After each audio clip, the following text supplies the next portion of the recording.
Eons ago, during the age of the Magi, the world was something other. Magic is all that there was and all that was needed. Legend states that a cataclysmic event brought a great frozen age to the world of Lacrin, and soon after, a new era dawned.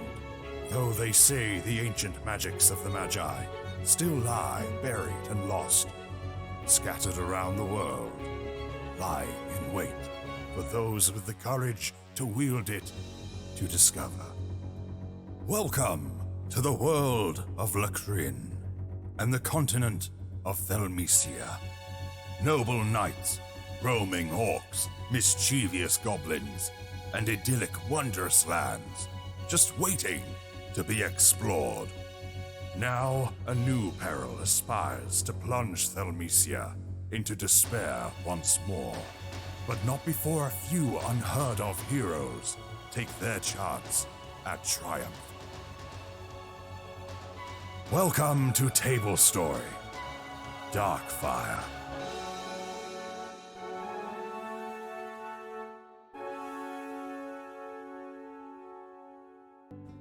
Hello everyone and welcome to the stream. I swear to God, you guys only speak to me at 1 second before we're about to go live. I wanted to show you something. I did. Can you show it to me now? Can I show it to you now? Yeah. Oh, for the love It's of a God. big dildo, and then the channel gets banned. Jesus. Did it that's work? To prevent the Did it work? What'd you do? Are you a magician? Hold on. Oh, I guess you could hold on. Let me check my routing. You might not be able Oh, to. it's sound. It is a sound. Oh. That You just wasn't did me. that. I know. Oh. You're Okay, right. I was like, oh God. I have one too. It happened right as I hit the button. Okay. Well, it's supposed to work, but it doesn't Wait, look like it's doing. we're gonna wait until you have your sound ready. Yeah, we can wait. Stop talking. Did that work? Yeah, do it again. Okay. Oh, for the love of God, stop talking. You got. Peachy telling you to stop talking and to shut the fuck up. All right. Well, He recorded it specifically so that I could use it today while you're in your monologue. I know he did. I don't even need to ask that to verify that. I know for a It needs to fact be that 10 it was times louder. recorded for Okay. me. Well, Peachy Pixelate, thanks very much, pal. Nice knowing you. My best friend there. All right. So, welcome to the. For the love of God, stop talking. Spam it. Click it like 3 times. No. Please. I feel badly. Go, do a DJ. Do the DJ move. Oh, for the love of God, stop talking. Oh, They're all yikes. right. Okay. Stop dogging. Oh my God. Brad, I would like to let you know that I have zero to do with any of this. Yeah, I know. I don't know why you guys want to wind me up today, of all days. That's what I told him. That's what I told him. I said, he'll kill me. He'll kill me, Beachy. He went, no, do it. So what happened to your D&D character? Well, there was this Where? machine. We got Peachy Pixel 8 to record some loving messages for our DM. I have nothing to do with this. You little. Oh, yikes. Oh, Me yeah. and Peachy have zero to do with it. We are brothers in blood, all right? We don't need all this abuse, okay? I have no idea what's going on anymore. Welcome to the stream, everybody, and the Hello. 48th episode, I believe, of Jesus. Darkfire. Maybe. That's actually disgustingly crazy. Is And we never insane. missed a single episode. Can you please? You've never. It's a single. Well, I just mean the show The hasn't. show has That's never actually- skipped a week. That's actually amazing, by the way. Yeah. It's kind of cool. Through holidays, through trips. Everything. This remember There's never been time off. this We did a landed on Christmas Christmas special, for Day fuck's at sake. one point. Like Yeah. it was still Yeah. here, On like- Christmas Day. Yeah. You guys all met up. Yeah. Yeah, we still did it. All right. Well, Okay, now I'm gonna cry. they're, Okay. they're freaking out because they think that this is the last episode. I can't It could be. guarantee that it's not. This might be the finale. It might not. We'll find out together. I've left it very open-ended. I honestly have really not done much in preparation. I kept going into the folder where I keep all the stuff throughout the week, and I was like, I don't even know what to prepare. I'm just gonna see how it works out, and I think I'm just gonna go full D&D, let's see, style GMing instead of preparing anything, and having any Full power set bottom. pieces. Sometimes I'll set up a little set What did piece. you just say?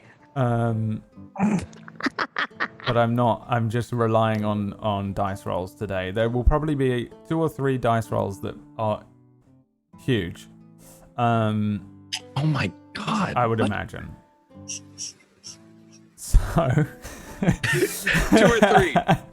Here's the god damn it. Here's the dice rolls. Does Drift die from falling? No, Does just each character. Well, if I roll for you right now, John, let's see. Yeah, how did I do? He got 15. Dude, He's so that's so bad. solid. Oh my That's a God. great episode. Yeah. how about this? That's How how that about we works. don't do any Except- intros and we just go right into the game like right now? All right, let's jump into the game then, shall we? Can I say hi to chat real quick? Yes. No, What up, chat? absolutely not. A very quick little catch up as to what happened last week. Essentially, realistically, all that happened is there's a couple of little bullet points, and that was it. You as a group were in the Gate of Fire, that temple, that dungeon that you were in the beginning of the campaign. You dealt with a bunch of cultists, and then Drift went a little blood crazy. It caused him to sort of, he drank some of the blood of Rin, and that caused him to have a sort of weird reaction. Instead of him going entirely insane, because he is now partially Drift and partially this creature known as the First kind of jumped in as well and was about to go blood crazy and eat you all, and then managed to contain himself and have a quick discussion with you. He offered you all power to sort of join him, and he would give you the power to win the day, to defeat Deathsinger. You pretty much denied him. I think 19 was about to accept the thing, but then he was like, all right, fine, fuck you. He drew you into the Shadowfell, where you basically entered into combat with him. He was doing a lot of damage. He was freaking you guys out. He was very quick and very powerful. He was on his own, but he kind of messed you guys up. 19 went down, and once Drift had stopped being a giant alligator or whatever, he said, screw this. The only way that you can have whatever it is that you want, and I want to deny you that, is if you don't have me as a vessel. Drift launched himself off of the bridge that you were fighting on, which was over this enormous chasm. In response to this, Rin leapt off as well. Iro leapt off as well. And the 19 was left to die. The first leapt off as well, so that you guys jumped off this bridge, and that was the last we saw of you. Best buddies. Gonna be a whole 19 story. and Stubby were left up at the top. Stubby wasn't going to just jump off this thing after you guys, so he went over to see if he could tend to 19. He was lucky in that he managed to stabilize 19. 19 woke up. After about 4 hours, 19 was transported back to the Gate of Fire along with Stubby. And that was pretty much the last we saw of everyone and everything. Who do we want to start with? Who do we want to start with Want me to today? roll? Yeah, go on then. Roll me a D2. Which number do you want to be?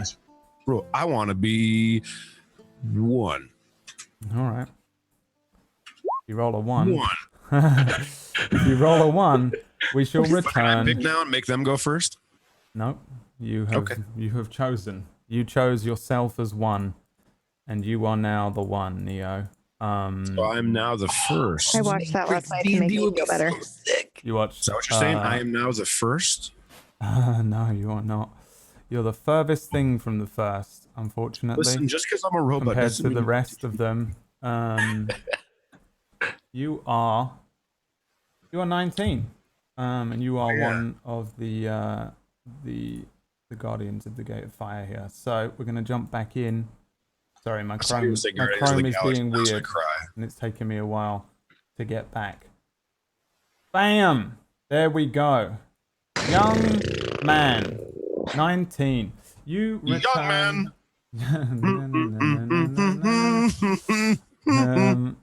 Where's Stubby? Stubby is there too, but I'll find him in a second. You and Stubby are transported back here when you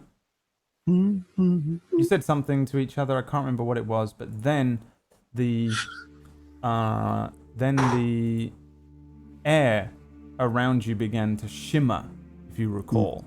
We do. Stubby.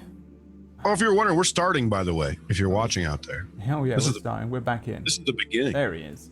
So you and Stubby find yourselves back here. The room, although I've cleared it of tokens, does still contain bodies of the cultists that you dealt with. When the first was in the room, there was like images of their souls being like drawn from them, these ghostly figures that have lifted up from them, but they seem to have departed. And you find yourself in an empty room here. The only real things going on in each corner, there are these sort of bowls of fire. There is that globe which still exists. It looks it's almost like a hologram that sits and floats above that pedestal magically, like an illusion of the world of Lacrin. You can see that it appears to be summertime. It's not the icy version of it that you saw last time. There are the couple of exits out of this room, and then there is the stairway that leads downwards. I'm gonna roll 1 dice. That's not good. I'm rolling 1 dice for something. And is there anything you want to do immediately? Yes. I want to tell Stubby that he should get another one of the fire rings off one of the cultists and put it in his pocket. Stubby pulls a little purse out, and then opens it, and inside is like 6 of those rings already. And he says, "Hey, you think I wasn't going to profit off of that? Hey, I didn't take them all though, you know, not fair." Well, it was a good choice. I'll say that much. Right, we're back then, are we? He pops open a cork from another bottle. He's got a pocket that endlessly pulls whiskey. He can pull whiskey from, and he pulls another one, pops the cork, and takes a swig. All right, what are we gonna do? Go kill this demon? Well,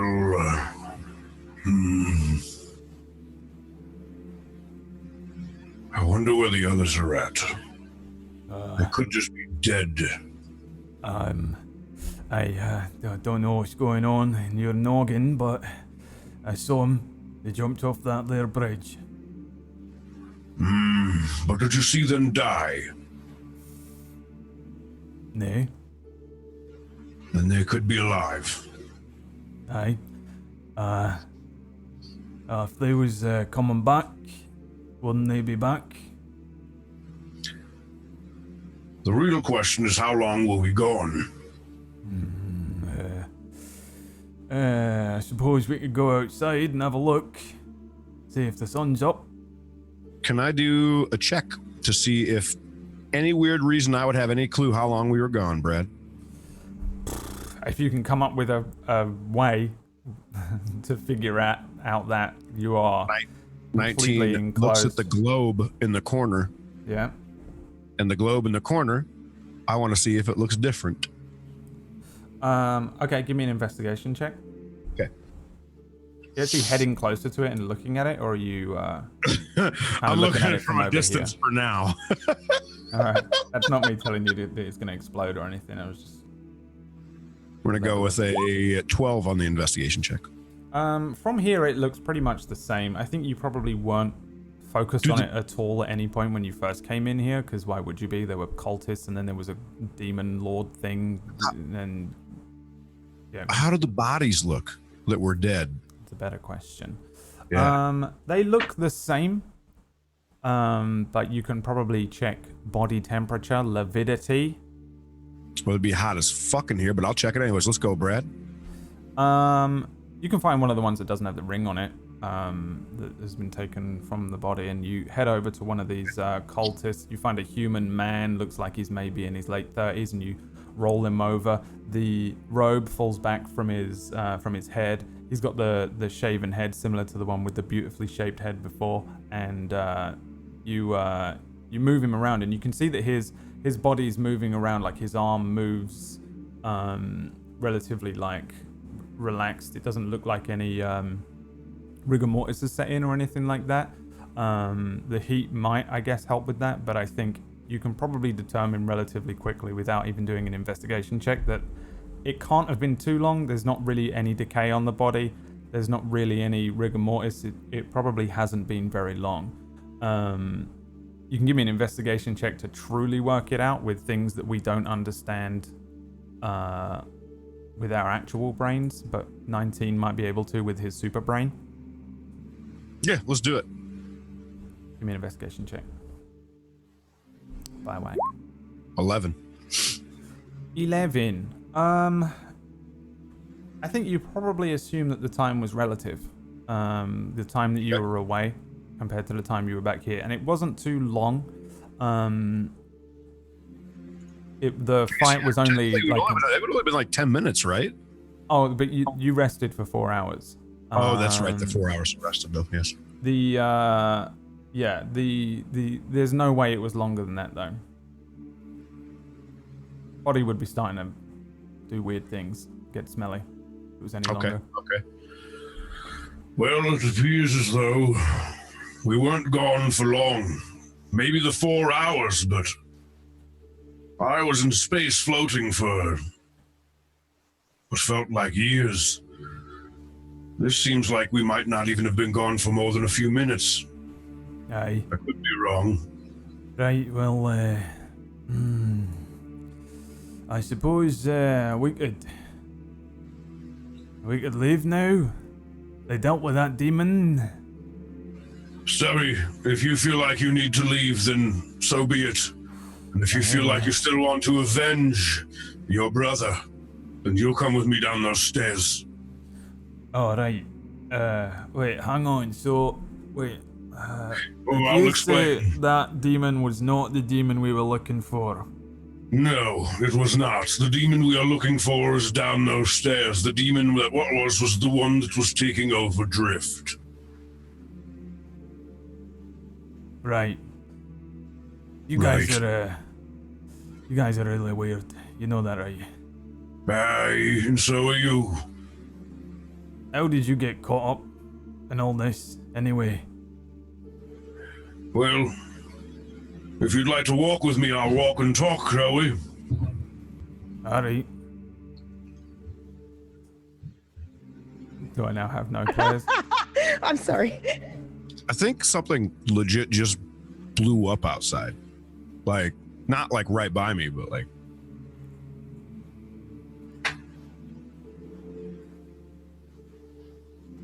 I don't understand what's happening over here, by the way, John. What are you doing? I have to deal with my dog for a second. My dog is shaking really bad. I'm really sorry. It's Give me just very one. close to 4th of July. Yeah. You're good. I was trying to find something to cover the camera, but someone said a diaper in chat. A diaper and it doesn't work. You put anything there? I don't. The problem is it's such a small space. All right, I'll tell you what. Since I've got the time, I'll save you. I'm not a fan of turning off the camera, by the way, D&D people. Just, I'm going to put that out there in the world. I was going to tell you guys this. Now we have a moment to talk. Yeah, I don't know why they're doing it either. They just No, Because we're fucking dead. We don't know what's wrong, John. We don't know. It scares me. I like seeing your reactions.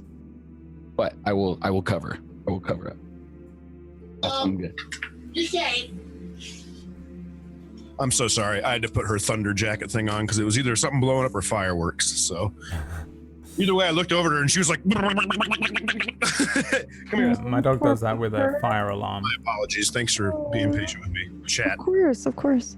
Community. All right, where were we? Remind me. I got really worried about her. Give me a perception check or an investigation check, because the room is starting to look a little weird around you.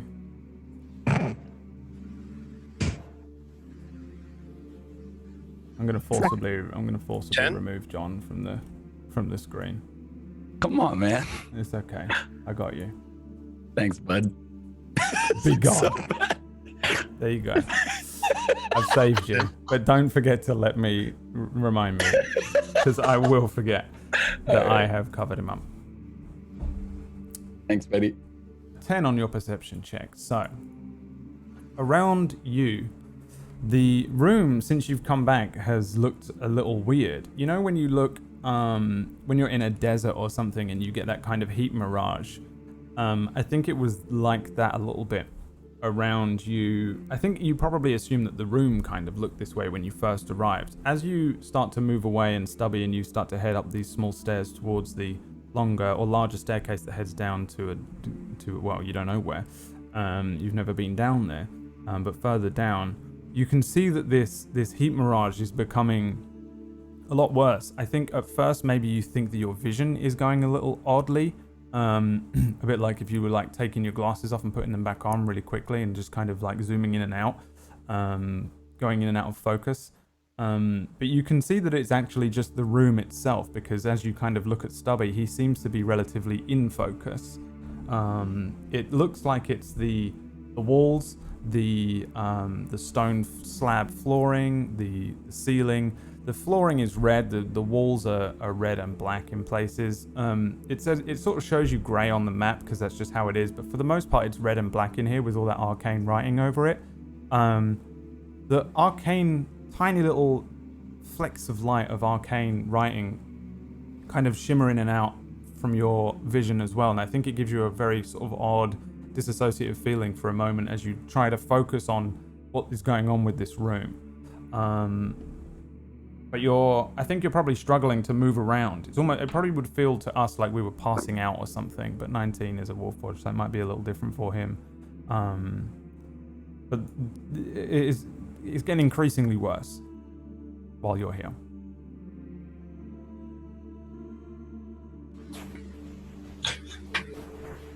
I got a dog that is literally stepping on everything I need right now. What would you like to do? You want to carry on? I want to ask Stubby if he notices anything. Stubby kind of turns around and in what way do you ask him? Do you say that do you ask if he sees that it's blurry or? Yeah, basically.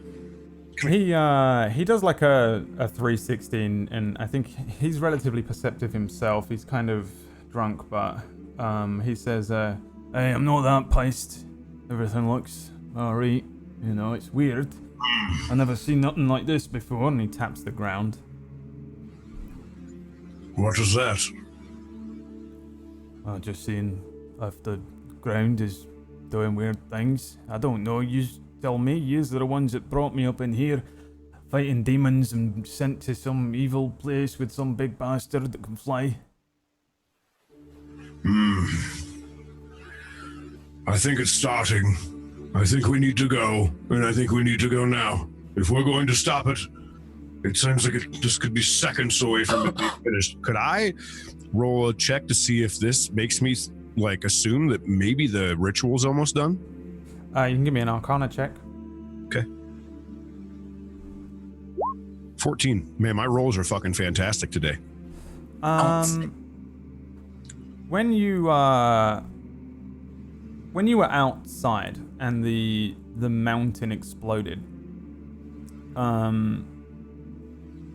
since then it's been kind of calm. Like the area, there hasn't been a lot of like dangerous rumbling and underground crunching noises like you got when you were outside fighting.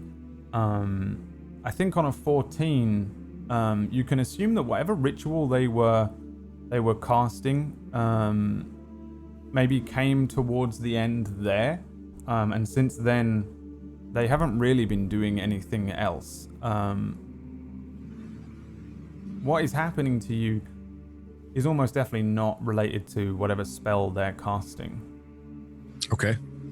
It seems like something else. I think you feel probably more like it's more akin to the actual gate itself as opposed to their spell specifically. Stubby, something's happening to me. I don't know what it is. But if I fall or I disappear, you make your choice. You leave out that door where we came from, or you head down those stairs and avenge your brother. But for now, I assume that we move together while we can. Yeah, we just lost a few troops there, Captain. This demon, what am I expecting? Do you have any... Would 19 would I need help from my crew. Was there any point in time where 19 would have known what Death Singer is? I'm being sincere. I let's don't know think if he about- actually ever Yeah, knew. you Did he? it would probably only have been down to whether you learned anything from Rin. PB. Yeah. You weren't involved in the combat. I can imagine you guys sat down for a decent amount of time before you went into this gate. Do you think you guys would have filled in 19 on what happened, at least in a rough way? Yeah, I do. I don't know, actually, only because he was like, we don't have time to talk. But you did And sit he down for very- 4 Sat hours, down. I think, or 1 Yeah. hour. I can't remember what it was exactly. Sorry, Yeah, I think it was an hour. It's like an It was a short hour rest. of catching up. yeah. Then I'd say yeah. Told him about what happened after in Darkfire and the deal, probably. But I doubt we would describe what Darkfire looks like. Right. You know what I mean? I don't think we'd get into that kind of detail. So I But think either, all I need to know, all this I need to know right now is, did somebody explain Death Singer to me? you tonight. probably have an idea that Death Singer is a man. He seems to be kind of like a powerful wizard of some sort, something like that. He can cast a lot Okay. of spells. He's That's all the I needed to leader. know. He's the leader of That's the it. cult, and they encountered him, and he was pretty fucking tough back then. But they managed to stave off, killing him. So yeah, I think you have an idea. Let's say you have an idea, but not maybe exact. So, the only thing I can tell you is that it's a very powerful sorcerer by the name of Death Singer. I would assume by the sound of his name, although I don't know much. Do you have any earplugs? Earplugs. You might want to consider making some makeshift ones. I don't think it would have the same effect on me, but the name Death Singer just screams at me and tells me that something he does. I would just be very careful. Right, but like, earplugs. Let's see if I can fashion something up here. Hold. Do you have corks from your bottles? Nice, yeah. I'm gonna give him advantage to fashion some earplugs. He grabs a cork, splits it in two, and then sort of whittles it down into like an earplug shape and plugs them into his ears, and then says, "Do you need it now, or do you think I should just hold on to them?" I would wear them. I'd just keep them in. Harry, Can you hear me? A little bit. what? Good. I give him a thumbs up. I can hear noise a bit, but you've not got lips. Shakes his head. Points towards the stairwell. Howdy! And Stubby heads down towards the stairwell and just says, "Right, I'll be quiet. Are we going straight down?" I go like this to gesture to pull one out real quick. Aye. Thank you, Stubby. Aye. I'm I'll doing do it. my best to keep you alive. Right. I've Okay. got your back, and thank you for coming with us. You're going to want to drink more before we head down there. Not sure that's possible, but I'll try. Pops his earplug back in. Takes a big, deep swig. Grabs an arrow. And starts to head down the stairs, kind of. I'm going to give him a spell before he goes down. I'm going to cast resistance on him before he goes down. All right. Absolutely. And- Also, I want to do one other thing before we go down. Yeah. I want to see how well his earplugs are made. Okay. You want to do an investigation check on him? Oh, I thought you were gonna do something specific. I am probably, depending on how well they're made. Yeah, I mean, what are you doing to test it first? You just wanted, while he was making them, you were just checking to see whether they work. I'll just maybe see, like he said, he really couldn't hear me or anything like that. I just basically what it comes down to is if he's got more than one of those, I want to use mending to mend them together to make them better. If that makes sense. Yeah, I don't know if that's how that spell works. I think that just breaks. If something is broken that isn't like magical, it just fixes it back up. But you can give me an insight check for when he was when you were speaking to him about it. 24. It seems like he can't really hear anything, but he was responding a little to you making noise. It didn't seem like he understood your words. He could hear like real muffled, like kind of noise, maybe. then we're good. I don't need to do anything. But yeah, I'm just gonna cast resistance on him then before we go down there, so he has that on the way down. And yeah, we're good. He has mending. He has resistance on him, so it's just 1. Okay, and you guys head down the stairs. Once you get to the bottom of the stairs, it goes down a little ways, but it's not too far. It's only like 2 or 3 flights before you get to the bottom. Let me roll 1 dice, and then I'm gonna roll 1 other dice at disadvantage for Stubby's ears, because you can't hear anything. And you can give me a perception check if you want for when you come out of the bottom of the stairs here.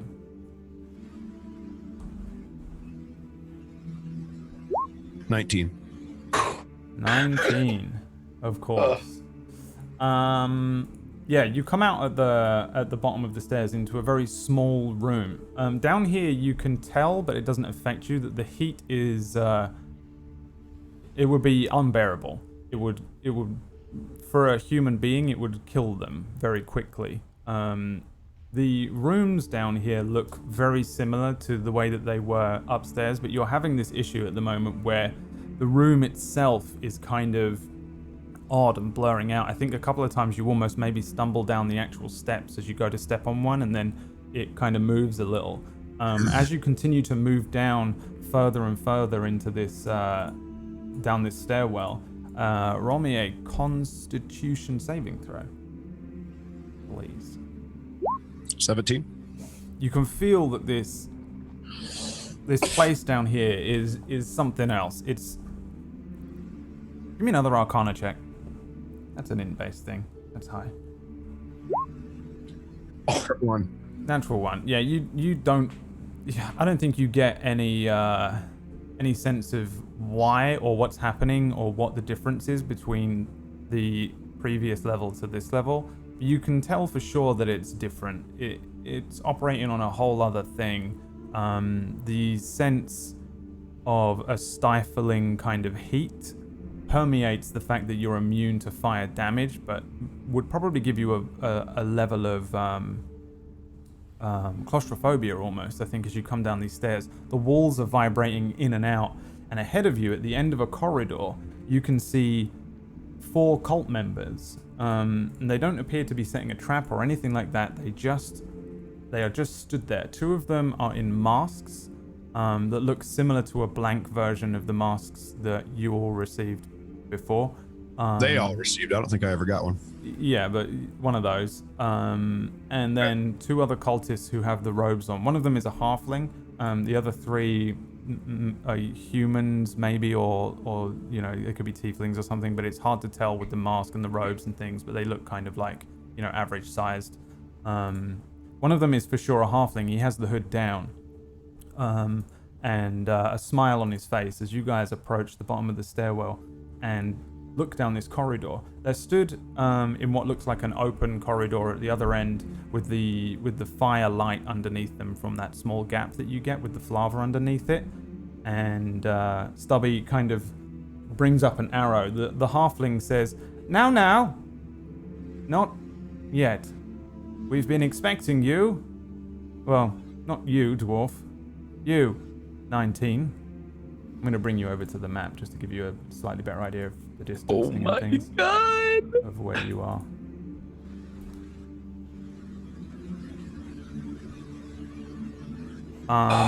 What do you do to react? Anything? I do. I talk. What do you mean you've been expecting me? Well, we've waited a very long time for your arrival. And therefore we were expecting you. Explain yourself. Why were you expecting me? That would be because you are here to help us, are you not?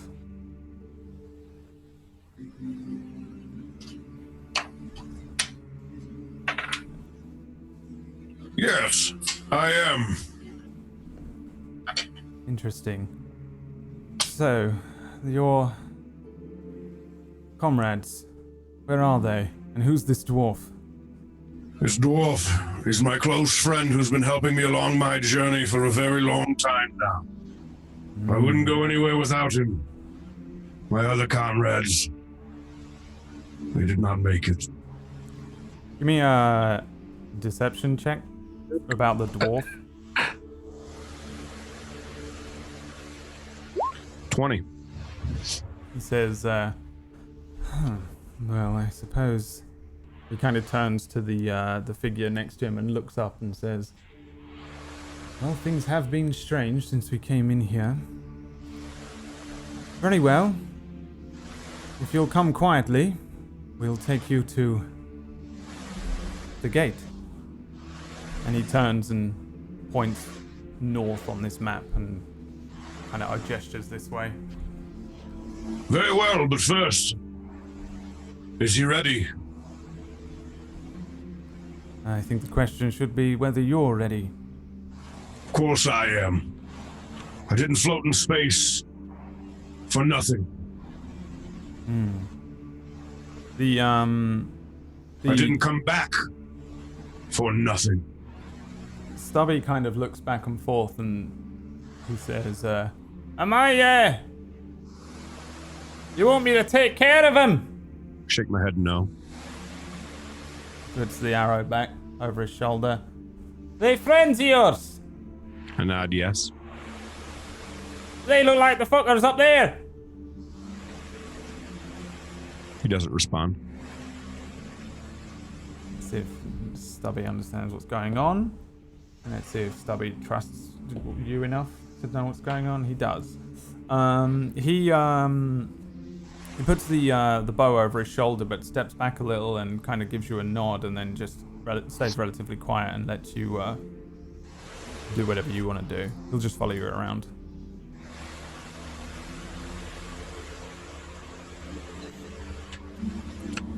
Turned my fan off, chat.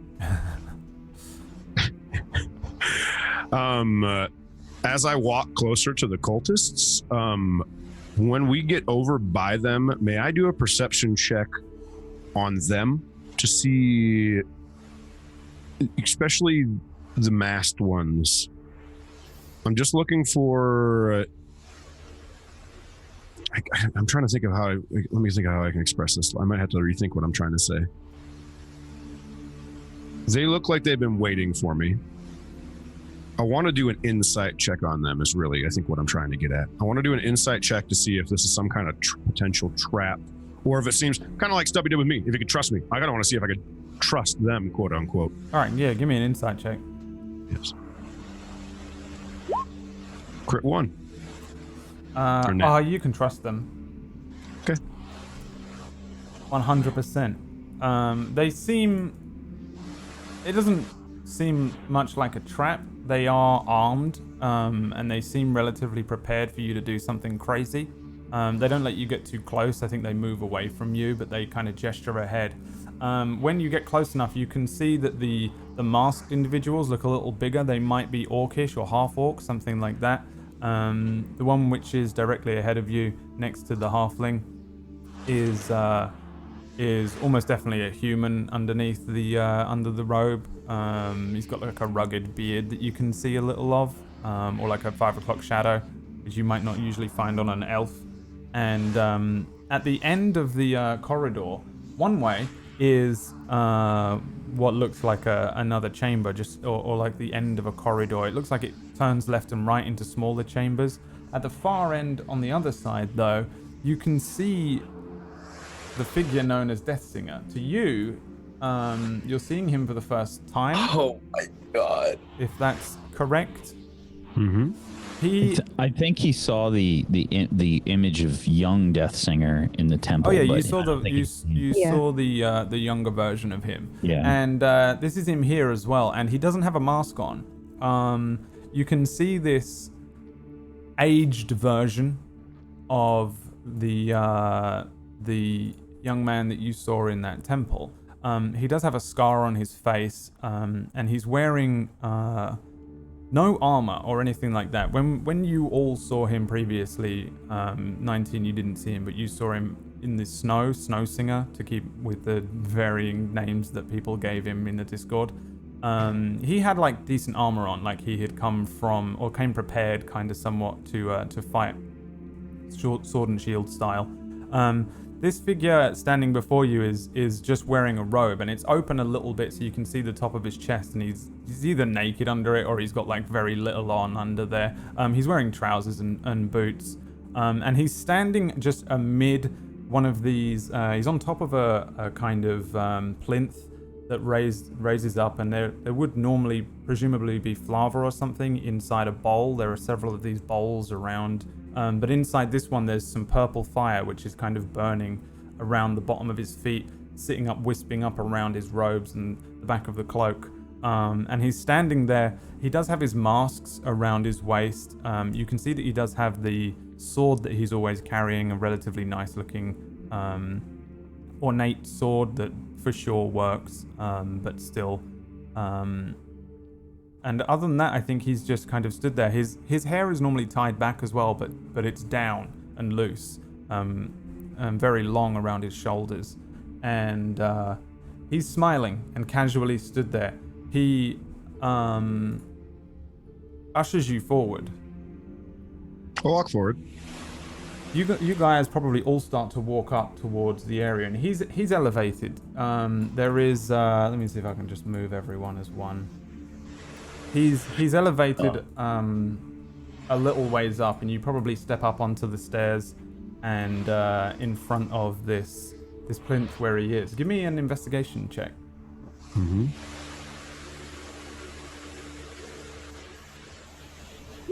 26. 26. This is not him.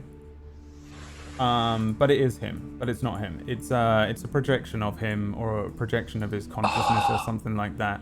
As you get closer, you can see that fire looks real, the purple fire underneath him, but it's going through his legs and up through his body, and he's ever so slightly incorporeal. He looks very physical and real. He doesn't look like a ghost, but the fire's going like into his legs and stuff. It's clipping basically, so you can tell that he for sure is some sort of force ghost. And he looks down towards you, and he says, "You finally made it then." I finally made it then.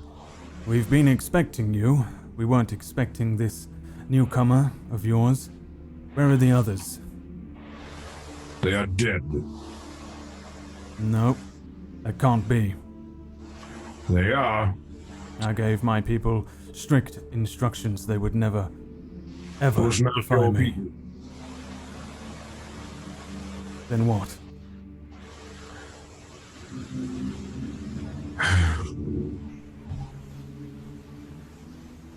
It appears as though something else that was a part of one of them attempted to kill all of us. Needless to say, I'm the only survivor. Didn't happen that long ago either.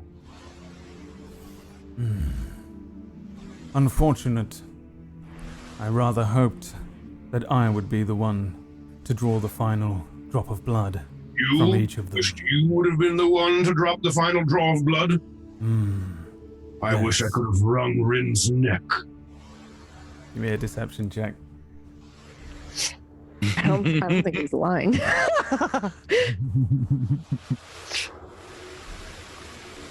11. He seems to be distracted as you say this. He's kind of like, he turns away from you as you say these things, and then he turns back as you say it, and he looks down at you and says, "You. Yes. I suppose they abandoned you, didn't they?" It's not about the abandonment. It's about the principle. Did they even try and return you from wherever it was you were sent? No. Hasmol sent me there right as I was apparently about to meet somebody that I think would have been somebody very close to me. He is dead, no? You referring to Hasmol? Yes. Give me a wisdom saving throw. 8. Uh-oh. The room around you is starting to really just zoom in and out. It's starting to really, you're starting to struggle a little bit to see this room, this place. And the people around you, you can see relatively well. Even the kind of projection of Death Singer in this fire stays relatively stable, but the room starts to shift and turn, that dolly zoom effect. Can I do a check and see if this is fucking Hasmol? You just did your check. Okay. And that was what it was for, okay. Death Singer continues to speak to you, but his voice trails away from you as he says, I spent a long time out in the desert by myself as well. And his voice trails away as he continues to speak to you. And you hear a voice that sounds similar to Hasmol, but also sounds a little like your own. It has an element to it that is for sure that of Hasmol's, but there's also an element to it that makes it sound like almost your own thoughts or your own reflections of your own voice inside the voice. And he says, Dead. Me. Do you know who I am? Do you know what I am? Can I speak in my head to him? You can. Yes. But is it really you? Do you know what he is? I don't think so. we never really sunk into if he's like a god or anything on those lines. He says, Where am I? What do you mean, where are you? Tell me where I am. It appears as though you are inside of me, inside of a temple. The gate. What of the gate? I need you to prove to me that this is Hasmol.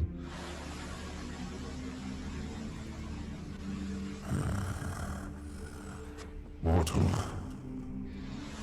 You have failed your pursuit, haven't you? You already know that I did. And if this is Hasmol, then you already know everything that has happened. What happened? After the interloper? After you were granted my energy? Tell me of the gate. Prove to me you are Hasmol, and I will tell you all you want to know. Ask me anything, mortal. Something that only I would know, between us. Who is she? The one that brings you life. From? She is a guardian or something like this. Something like I am, but for a rune. More like Darkfire than I.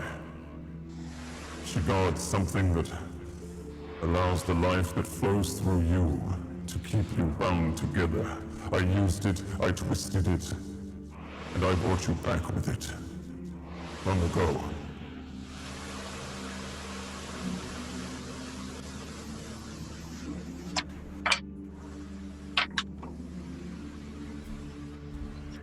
I am 19, better known as Phantom in certain worlds.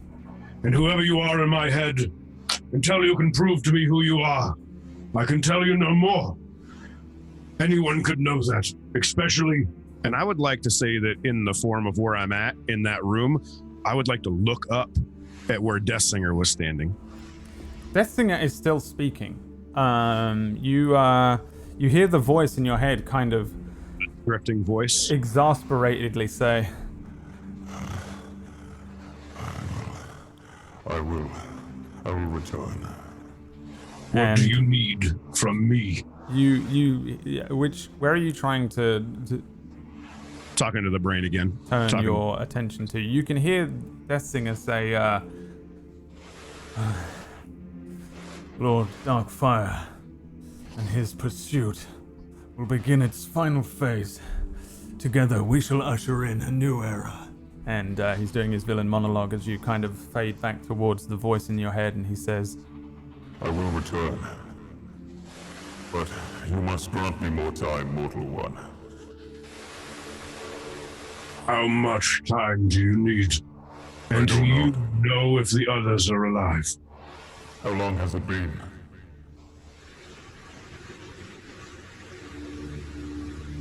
Long enough. I'm beginning to feel, beginning to see. I must rest. Hold on, mortal one. I will return. I think the sense that you don't that you don't feel this thing around you as much begins to kick in.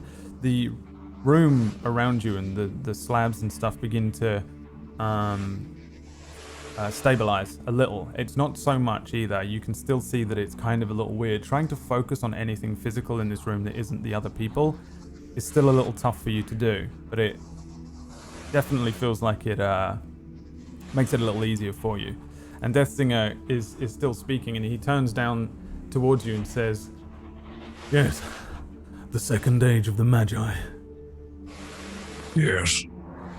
The second age of the Magi. My life's work.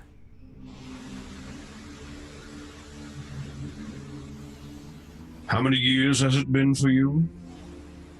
Too many to count. Almost as many as there are on the calendar.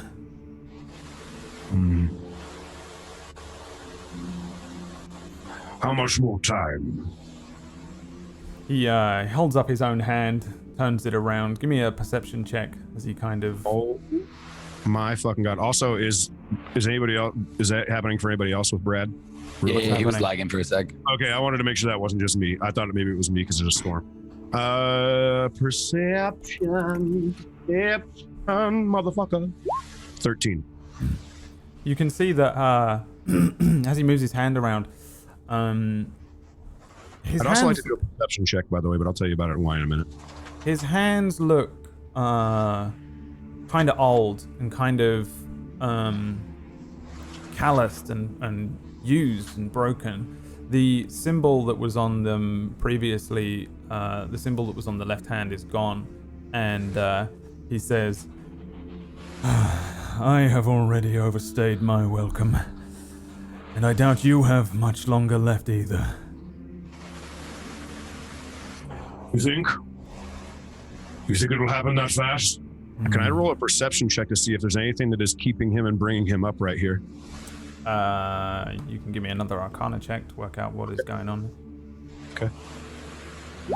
12. He's for sure casting an illusionary version of himself. It's strong enough that he's able to speak through it and aim it towards this area. He can't be too far away. That's, I think, all you can gather. He's projecting it from nearby, but I don't think you know exactly where. But he's got to be relatively close. You're in a relatively long hallway. Beyond this fire that he's standing in is another room as well. And you can kind of make it out from where you are. You'd have to move closer to it. The hallway continues on, and you're in like a big open chamber, but it's narrow in the sense that it's there's nothing here. It just looks like the type of hallway that you might walk down.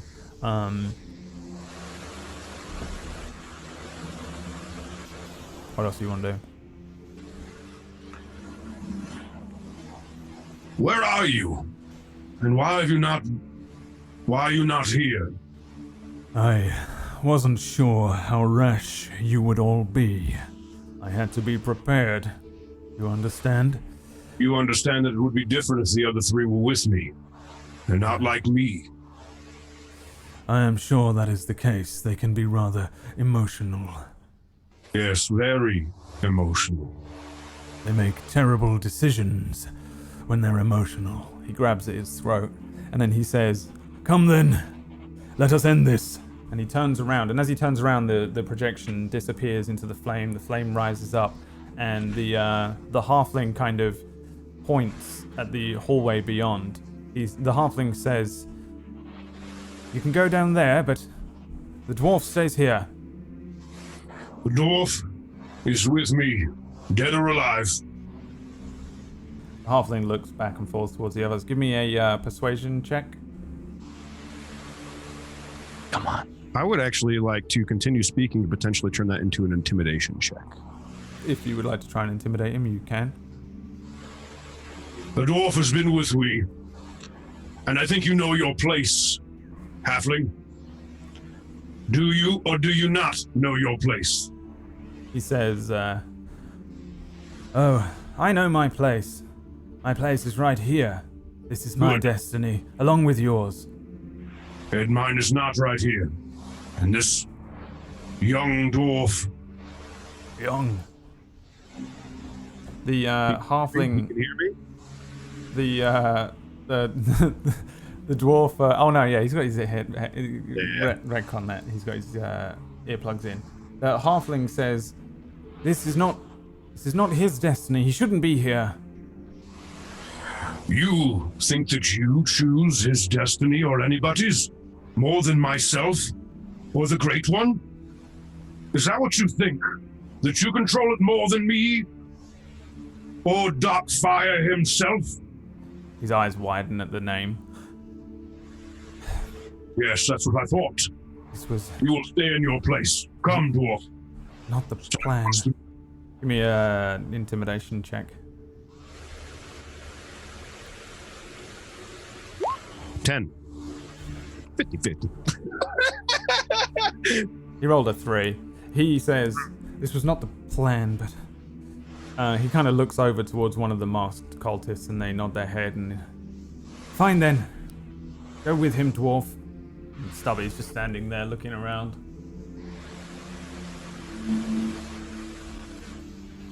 I nod to him and gesture that he's coming with me, basically. He's just following you. Do you head into Yep. the next chamber? I do. 19 heads into the next chamber, and I think you notice that the others don't follow you in. The cultists that were behind you, they walk with you somewhat, but they stop themselves at the entranceway, and you continue onwards down some stairs, and you can see that the chamber at the other end here has some more people inside. You can make out a few figures that stand a little further in. It looks like you're walking into a room a little more similar to the one that you first met Hasmol in.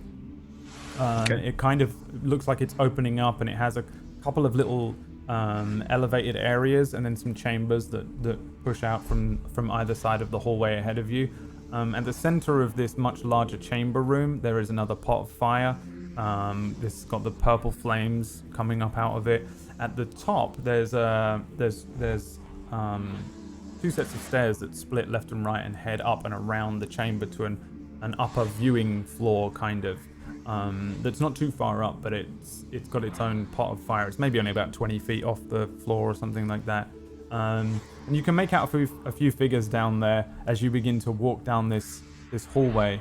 Give me another Constitution saving throw. I'm gonna roll for Stubby as well. Stubby is fucking unbelievably strong. 19. And so are you. Yeah, the walls remain relatively stable, and you step forwards and through this hallway and into the next area, and that is where we flip Good, because I got to pee real bad. to the other group. Yeah. I want I to see also have no idea what's going on with the sound as well. I Can think you that there's mute something. yourself, Tiger? Because I think you've got a fan going that's a lot really loud. It sounds like we're at the ocean. Yeah. That's just how Flava sounds for everyone who's curious. I can mute you if you. Yeah, it's gone. Yeah, that's it. Yeah. It was you, Okay, Tiger. it just means it's my fan that's in the other room. I can go turn it off. All right. Flipping to the other crew. It's so weird that it picks it up. It doesn't pick it up on anything Will else. you bring my video back? Yes, I will. Good shout. Where is it? Fuck. Oh. Can we talk about what Are just we, happened? are we doing this? Okay. Yeah, you can discuss it briefly if you want. It was crazy shit. Yeah. Oh my god. So, what is happening to Whack? I don't know. You guys are not dead. We're in fucking shadow realm, man. I don't know what's going on. Well, okay. You look like Damn. you look like you're in that music Oh video. man. Real quick, that's gone, right? Yes. Yes. Yep. Yes. Thank you. Sorry about that. Please forgive me. All right. Listen, it's hot, all right? I'm boiling like a little frog. Okay, so the other group. The last thing we saw, Drift, you jumped off of the thing. Yeah. Did you not? Yes, you did. I did. And mute him again. I can hear it twice. See if it's him or me. It's for sure, Tiger. I can see it lighting up. You That jump one for off sure me because I had the volume turned up a bunch. you jumped off the thing, Drift. Yeah. And you fall. You begin falling. And so does the others. You got little tokens on the screen, and that's for you all to roll initiative with. If you wouldn't mind What? rolling me an initiative We're here. fighting in the air. As each of you jumped from this horrible Fuck. chasm in this shadow realm. I'm so excited. From I'm this not dead. bridge. And I shall roll for... For some reason, I can't click my token. all right, just roll me an Oh, initiative. you I need to can- add maybe Drift the first? I don't know. Yeah, I don't know. Doesn't matter too much. Just roll me an initiative and I'll change the number. Awesome. The first roll of the night from Rin is a natural one. Natural one. Get out Jesus the way. Christ. I got this. First rolls Yikes. 11. Wow, so he goes first. Oh God, no. So, It is his name. just to set up how this looks, Drift, you just whoom, you jump off and you Jump. start falling. There is a moment where you can see from the very small amounts of ambient light that were coming from these pillars that were around by the bridge. Maybe a couple of fires somewhere. There's this huge Gothic landscape, these old ruined buildings. Some of them appear to just endlessly burn, Dark Souls style. And you jump into this darkness. For a moment, you can see with your dark vision, with the light available, the rush of the wall that runs along the side of the chasm, and then it's gone. Even for you, with dark vision on, you are now just free falling in what feels like pitch blackness. You can feel the rush of the air. You can feel that you're falling still, but for the most part, it's kind of blackness. You hear the first shout from like away, like no, no, no, and then he does the same thing. Dum, dum. Actually, he doesn't run. He kind of just glides because he's levitating. He glides away as fast as he can and leaps off of the edge as well. Rin has her moment and then does the next. Were you next? It was you, right? Yeah, it was me. She leaps off the edge, and then Deer a few seconds later on.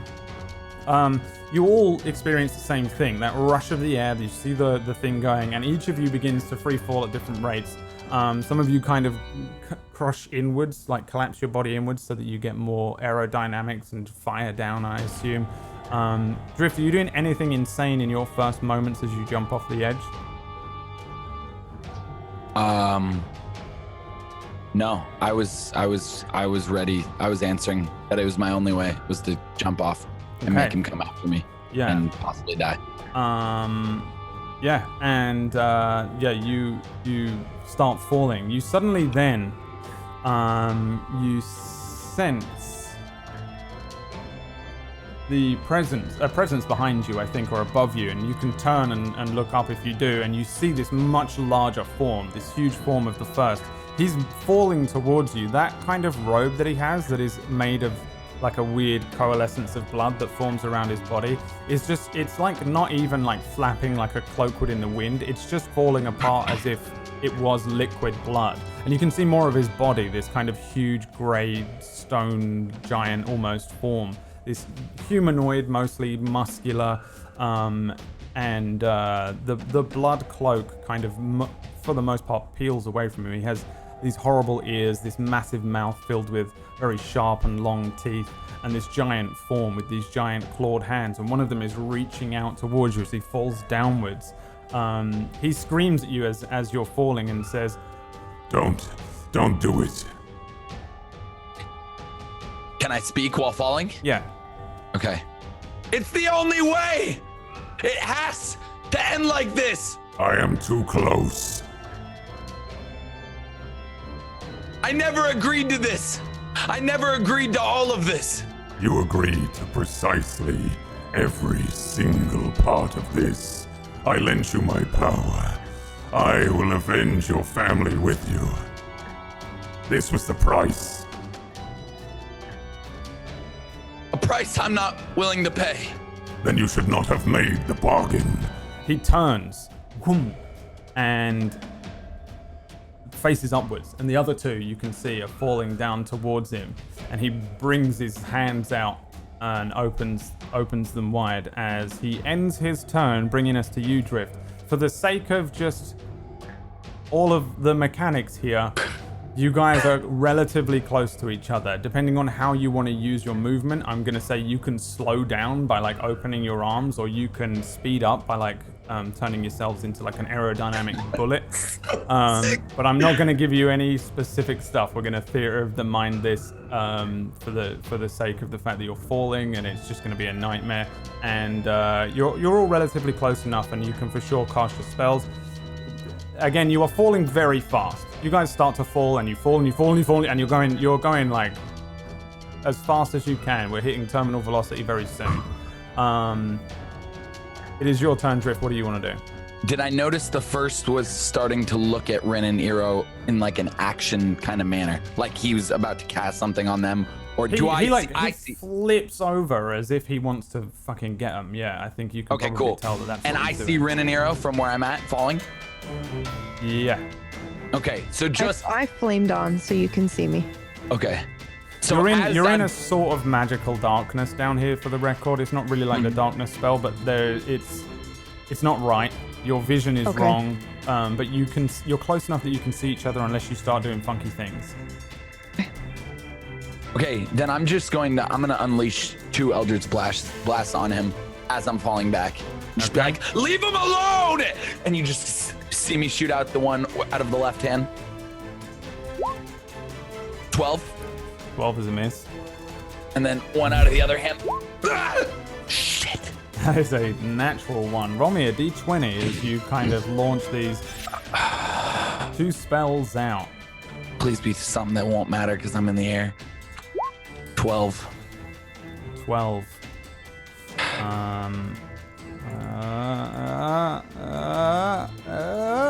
Let's see here. On a 12, you like throw an arm upwards, and you don't realize how close you are to the side of the chasm, and you hit it. And as you're moving that quickly, I think you just slam your hand into the wall at full strength. And roll me a d5. 1. I think you break a finger. You just bang. You probably break like your index finger as you, and you hit hard. You drag it down the side of this wall. A few rocks tumble off and send your aim off. Roll me a d6. 1. 1. You take 1 point of damage, but you also have disadvantage on attack rolls until you finish a short rest. Oh my god!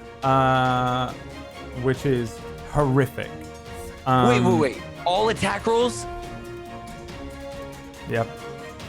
You crunch your arm into the side of this thing. Rocks fall down, dust gets in your eyes, your fingers snapped, bent weirdly and awkwardly. and you miss your attack roll, bringing us to Eero. Unless you want to speed up or something. Your movement is speed up or slow down. That's what your movement turn does mechanically here. Okay, last question for you. That's an attack roll using oh my god, using spells as well as an attack. Yeah. All right, I'm just gonna scream one more thing out as I completely mess myself up. I'm just gonna end it quicker, and you're just gonna see me speed up. Yeah, you hit this wall, you spin a little as the debris falls away from you, and then you just turn and you begin to speed up, and you start moving away very quickly. Bringing us to Eero. What do you want to do? So Eero, from your perspective, you can see everyone below you. You're at the top of this thing, but they're not so far away from you that it's impossible for you to do anything or anything like that. All right. I see the group falling, and I see the first, and I say, "That's my family! Leave them alone!" And I will cast a healing word at level 3 on the first. Damn. Jesus. For 14 damage. 14? Or 14 heal, I guess. I don't know. 14 damage. It is for sure damage on the first. All right, so 14. And then I will activate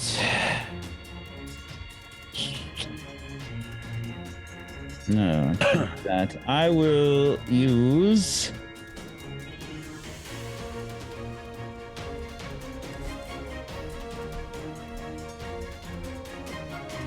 my short bow. I fire my short bow down towards the first. Okay. 23. 23 is a hit. For 7 more piercing damage. Nice, yeah, and it fucking hits him. It hits him pretty damn square in the middle of the chest, I think, as it just moves with the extra force of the gravity as it pulls it towards him. He turns around and hits him where his heart should be, and deals an extra bit of 7 damage. End of your turn there? That's the end of my turn, yes. Rin? I am speeding up. I just want to catch drift. Okay. Going past the first? He's kind of in your way. Yeah. He's like goalkeeping. Can I roll something to try to move around him? Be agile as fuck and try to get around him to get to drift first? I don't care about damaging him. I'm just trying to get to drift. Yeah. I think you can roll me an... Should be able to disengage. I mean, you could try that. I mean, I'll use a key point to do that if I can. I was going to give you a dex-based roll, I guess, but I don't know how you're doing it. Like, you're just kind of like swimming in the air, left and right. Well, not really swimming, but yeah, I'm making myself smaller to be, super aerodynamic, and then probably just twisting to kind of get out of the way so that I can fall like a meteor straight towards drift. All right. So you just... Okay, give me an acrobatics check. Okay. Come on. 21. Yeah, you sort of like move away from where the first is, and he reaches out to grab at you, and you swing past him and launch down. He kind of follows you down, and then he lets you go, but he turns back upwards and sees Iridir and opens his arms out again as he lets you go past. You are now underneath him and moving towards Drift. Drift is also moving extremely fast. Okay. At the end of your turn? Yeah. The first has a turn. He says, I can save him. to you, Eero, I think, probably. Because he's looking up at you. You all hear it, though. You can save us all! It's your choice! Perhaps it would be yours. A bargain, then. No bargains. Very well. And he opens his arms out again and slows himself down. He starts to move quickly towards you. Like he's like coming up kind of thing. Drift, your turn. God damn it. I'm gonna... I see Rin coming down towards me. I'm gonna say, Rin, he's going after Eero! And I'm gonna put my hands up to slow down my speed a little bit. And I'm going to, just throw 2 more. Actually,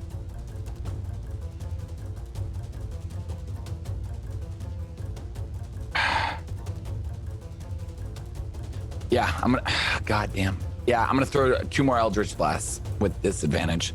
All right. So sad. So sad. 11. 11 is a miss. 14. 14 is a miss. I think they just wildly fire off. You see, maybe you don't even see it. You hear like a as you crumble something like nearby. These things go off and just they hit parts of the chasm away from you. And I think all of you are starting to lose a little focus as to where you are. Like if you had seen the chasm hit by this this rock, it sounded like it was a little too far away. You're moving and drifting away from the side of the chasm itself. Anything else you want to do? Nope. Okay. Brings us to you again, Eero.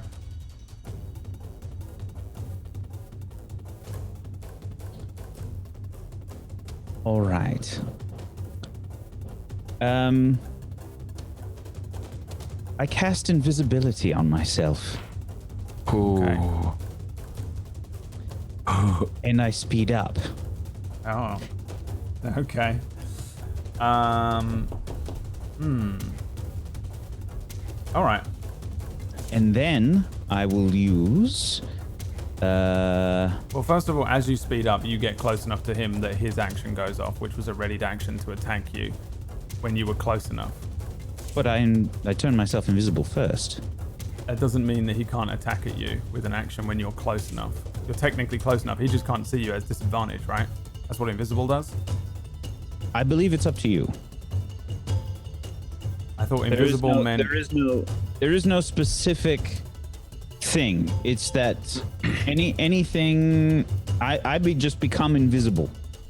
So... Right. Invisible. An invisible creature is impossible to see. Yeah. The creature is heavily obscured. The creature's location can be detected by any noise it makes or any tracks it leaves. Attack rolls against the creature have disadvantage, and the creature's attack rolls have advantage. So I assume that it would be disadvantage against me.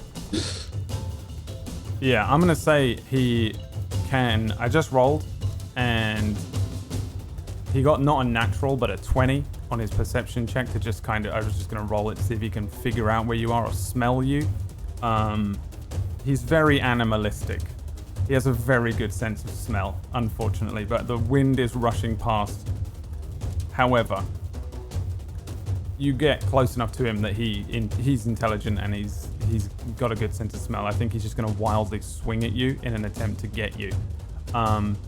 Unfortunately for you, this is horrendous because he has 4 attacks. So the first one coming in. What? He only gets 1 attack. 6. Oh, this is a readied action? Yeah. Okay. Yeah, that's a hit. 1 hit. I'll roll each one as we go. Oh my god. 17 piercing damage. Yeah, that fucking hurts. Can you roll me a Constitution saving throw as well? It's pass. That's a 1. That is a fail. What is going to be the most useful thing for this situation? Oh no. Yeah, I think roll me a 3d6. Holy shit. A 9. 9. So for the next 9 rounds, you can repeat this Constitution saving throw at the end of your turn to try and shrug it off. You have something called choleric flux. Melancholic flux, which means that you are incapacitated and slowed like the spell. For 9 rounds. Again, you can attempt to shrug it off. I don't know if it's going to matter too much because he's still got 3 more attacks on you here. But the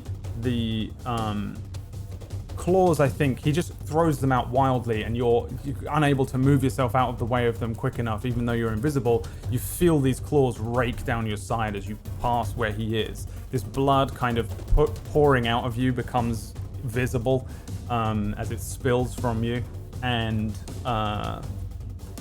he hits you with this ability. Does it break your invisibility spell to be hit by stuff? I think. I mean, I have to make a Constitution saving throw, but let me see what did it make me? It gave me what condition? It made you incapacitated, which means you can't move, take actions or reactions, and it slowed you, which means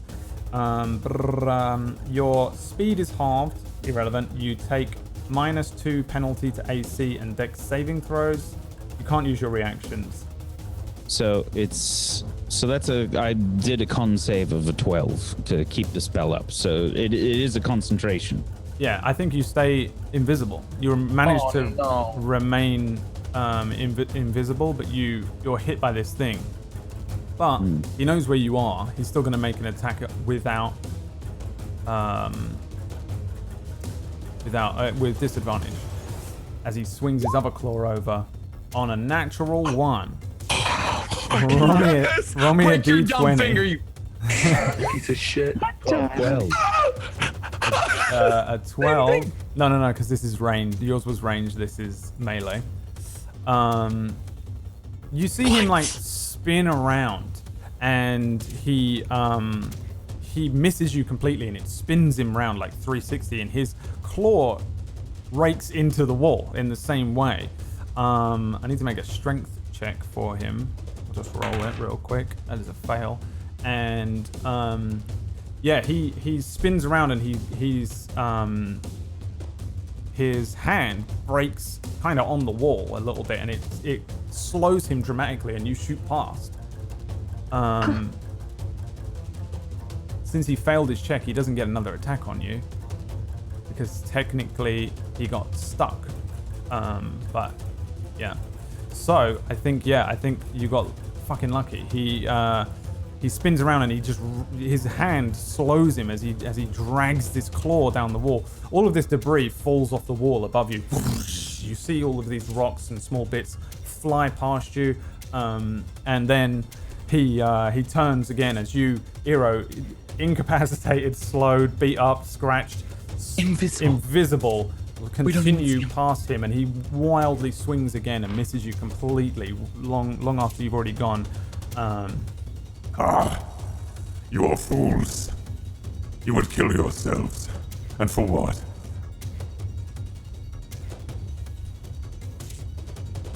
I can't talk. I'm incapacitated. I don't I can't take actions.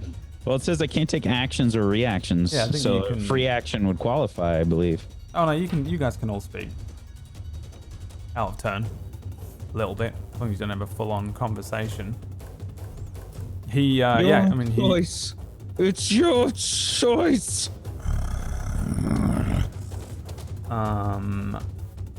that the end of your turn, Eero?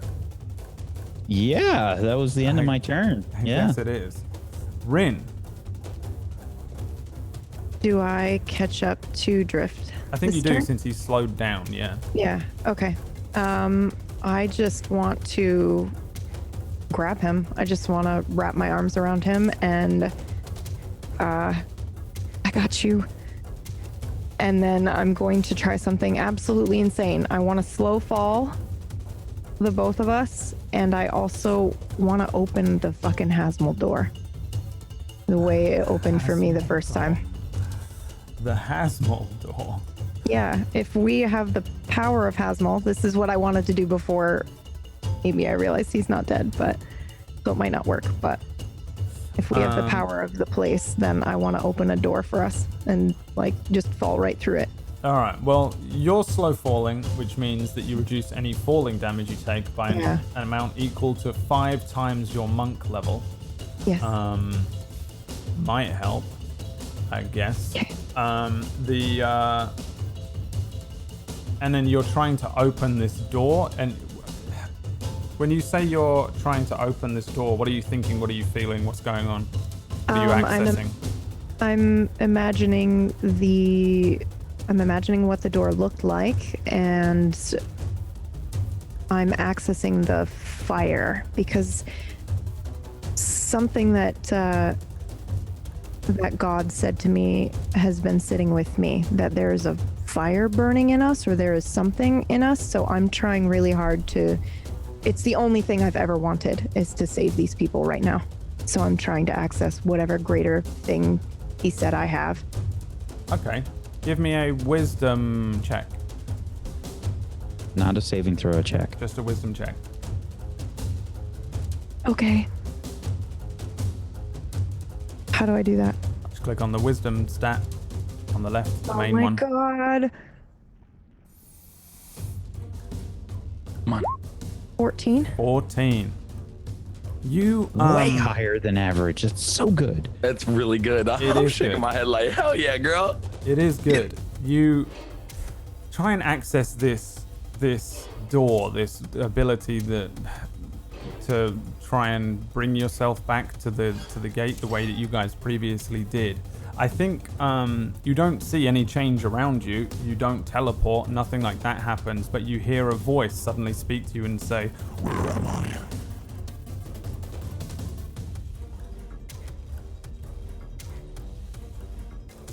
Sorry, I need a second.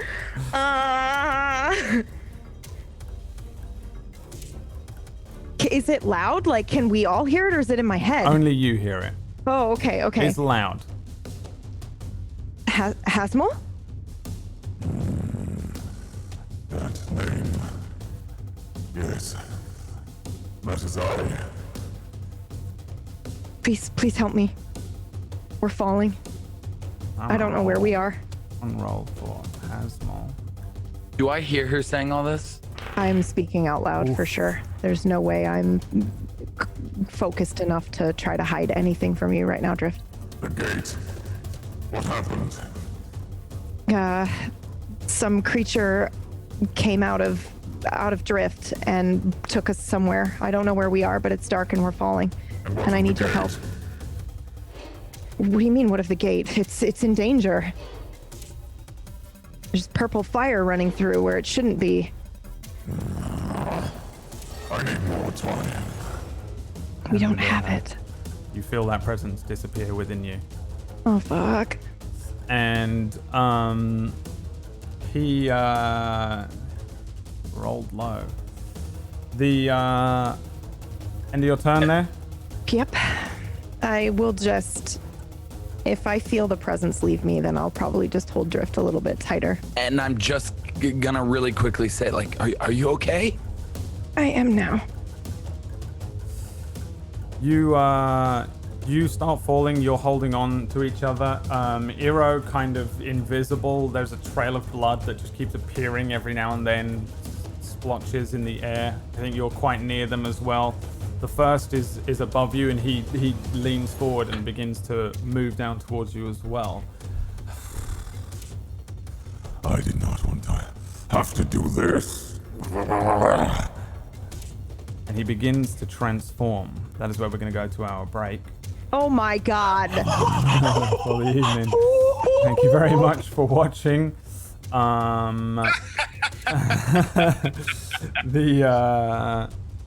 thought I was gone. I'm here.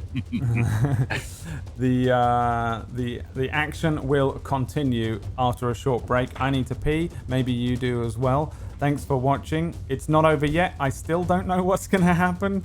We're going to find out in the second half. Everyone go do a quick whatever you're going to do, yeah, you've got 3 minutes. I'm sure whatever it is you need to do, you can do it. When we return, we'll see what happens. Thanks for watching. I'm not shouting nothing out. I'm just going to go to a break and we'll be back. See you in a few minutes. And...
And we are back.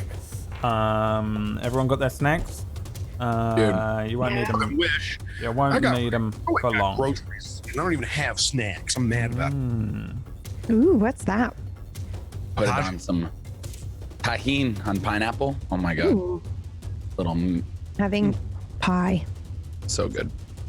I don't know what that is. What kind of It's a spice. It's just like it's like a salty kind of thing you put on the pineapple. It's delicious. You guys are falling. And as you fall, those of you that are looking up towards the first, he reaches forward and mutters to himself that he doesn't want to do this, and says,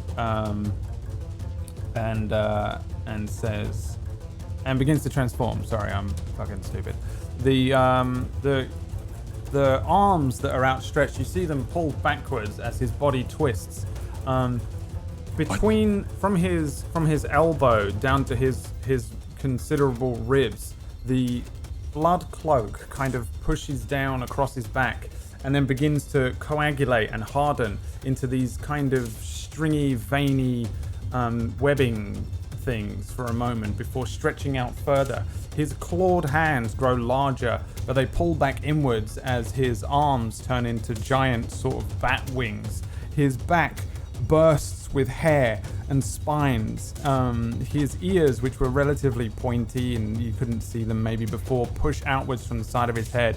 His mouth protrudes forwards. Those teeth make a little more sense inside this bat-like face as this kind of this pinched nose pushes forwards. His legs shrink a little and pull up under his body, making him a little more aerodynamic. And he can fucking fly now. He turns into a bat, what I called it on the handout was a hideous giant bat. Oh my god! He turns into something that looks a little bit like that. As he That does is so, horrifying. he slows for How big is he? Sorry. He's the same not a vampire. size relatively. He's not a vampire. He's the same size. He's not. He isn't.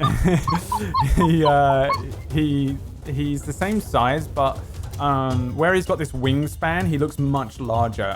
Although his wings are kind of pulled inwards, he opens them and gives a flap of them, and you can see that he can move a lot quicker in this form while flying. He now has a flying speed, which is outrageous. And as he does this, you hear this horrendous screech from him as he kind of and sends out this terrible screech. All three of you will need to make me a Constitution saving throw, please. Oh my god. 12. 14, 12, and 12. 14 is a make. No, there wasn't a 14. 18. 12, 12, 18. Two 12s are fails. The 18 is a make. Those that have failed have become stunned. You are hit by this stunning screech as this sort of wave of noise and energy and force hits you. Drift, you're still moving, but you feel Rin kind of fall limp. She ragdolls away from you and begins to just fall naturally, spiraling a little bit. Iro, you're probably knocked out of the invisibility, and you suddenly see him near, like off 3 feet away from Rin, kind of spiraling in the same way, Drift. He's got blood pouring out of him as well from this horrible wound. And then the form of the first, this bat, just disappears. It flies away from you and into the darkness, and it's moving very fast away from you and spirals downwards. That is the end of the first turn, and it brings us to you, Drift, first. I'm just gonna look at Rin, and I'm gonna like kind of like while in the air, just like grabbing onto what I can grab onto, like kind of like shake her and look up. Can she say anything?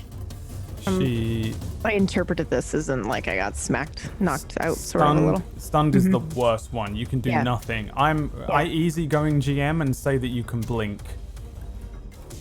I'll just roleplay purposes. If I can't do anything, I'm just gonna interpret it as I'm out. Yeah, you can't do nothing. I'm out. Stunned is kind of a KO, yeah. Also, I have ear shit, so if he used a sound bat, then I'm fucked. Yeah. Anyway. The two of them appear to be completely unresponsive. What did you do to them? As I'm falling, obviously. There is no response. Do I see this thing? No, you can roll me a perception check with disadvantage to try and hear him. Yes, that'd be great.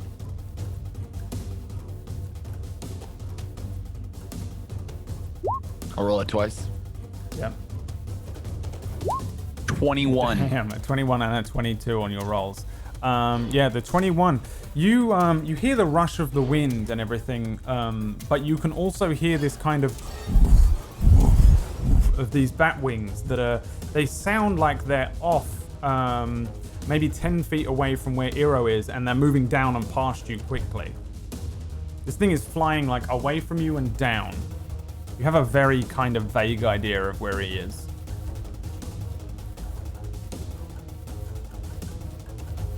He's above Eero, correct? I think he's probably on level with Eero. Wait, if you guys are on the same kind of level. Right next to you is Rin. Maybe 3-4 feet away from her is Eero, free falling, and then maybe 10 feet off in the distance and moving downwards fast is the bat first. Where I hear the bat, I'm going to throw out another Eldritch Blast against the wall where I think the bat is, a little in front of him.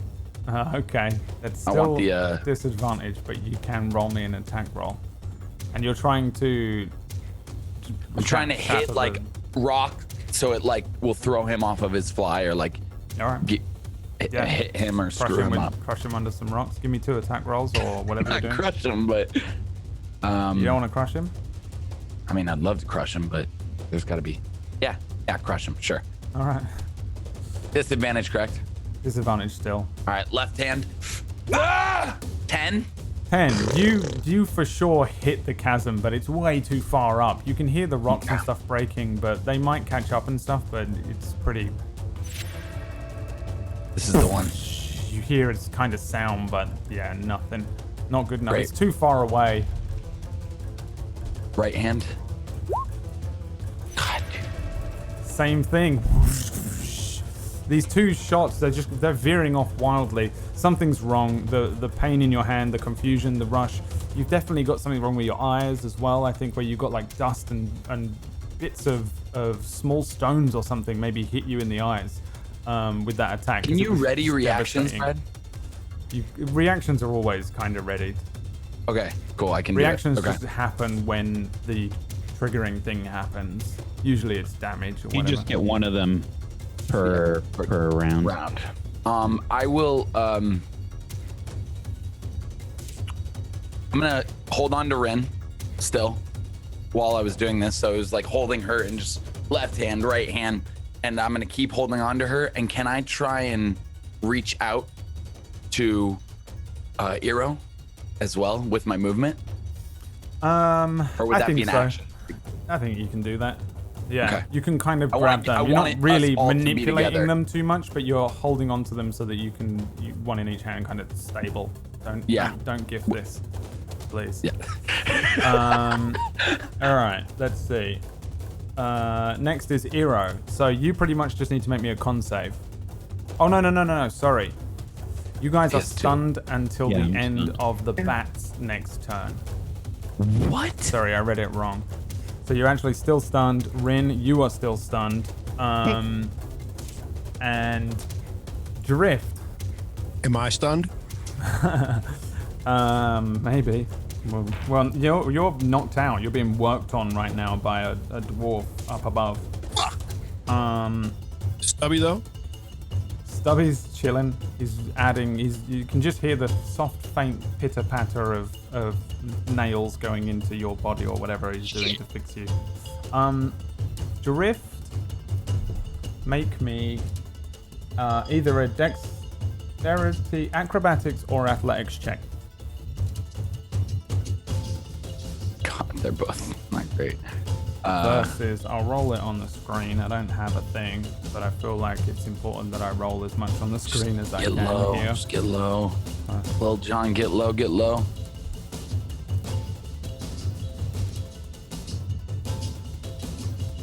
Are you rolling first? Or you want me to? No, you roll me first. Okay. Normal or disadvantage? Just a normal one. Great. 19. 19. Here we go. That's good. 15 from the bat. Below you, as you grab out at these two, you feel this rush of air. You feel these two little legs, these feet, grab at you like an eagle, as if it's trying to grab at your body. You maybe feel them like scratch at the air nearby, and you shrug the thing off just in time. It maybe brings you forward. You grab onto the other two as you do so, and the bat flies past as if it was trying to grab at you and moves away. You hear maybe a screech in the distance as it disappears into the darkness again. And that is the end of its turn. Drift, your turn. Did I see where he went, or it's all hearing? It's all based on hearing. He's for sure doing the same thing, but you can't see him. He flies away from you, and he's kind of coming back around again as if it looks like he's trying to get you.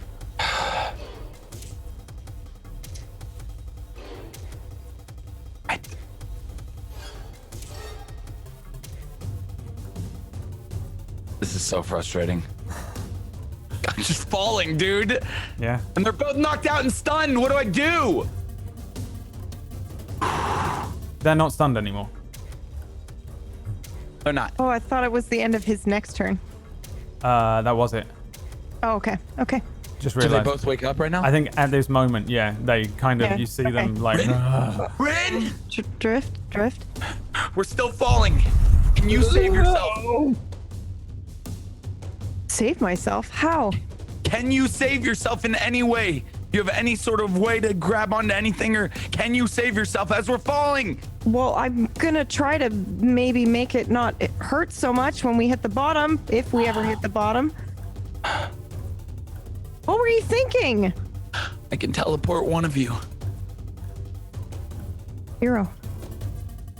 No! Yes. We're all getting out of here! Don't you understand? That thing needs us! It needs us! It needs me! No, it needs all of us! And what do we Don't do? you Keep fighting? understand? Yes! We always fight! Always! As he says that, I'm throwing another Eldritch Blast. Same kind of idea. Want to hit it where it's going down, right on the edge. Hopefully some rocks will crush it or surprise it and throw it off. Maybe, knock him off his trail. all right. With disadvantage. This is 13? I'm gonna say 13 is a close miss. The creature, you can hear it. This Eldritch Blast goes off and a poof of the rocks, and you can hear this kind of as this creature. Essentially, for us at home, we can see that a rock explodes behind it as it flies barely out of the way. Okay. I will, I'll use my right hand now. That was my left. Same thing. Come on. This has to be it. I just keep hearing what Eero said. We always fight. We always fight. We always fight. 17. All right, give me the damage, because that is also what's going to affect this. 3. 3. I know your Eldritch Blast can do a lot more than that. You hit the rocks underneath where this bat is. It's flying close and turning as if it's going to kind of try and once again curl around, come back and grab at you. When this giant rock above it kind of breaks off and catches it on the wing. it knocks it off kind of balance, and it has to adjust itself, allowing you guys to fall much faster. It kind of has to turn and loop over and once again fall back down towards you. I think you slow it a little bit, but it's very fast. Roll me a d6.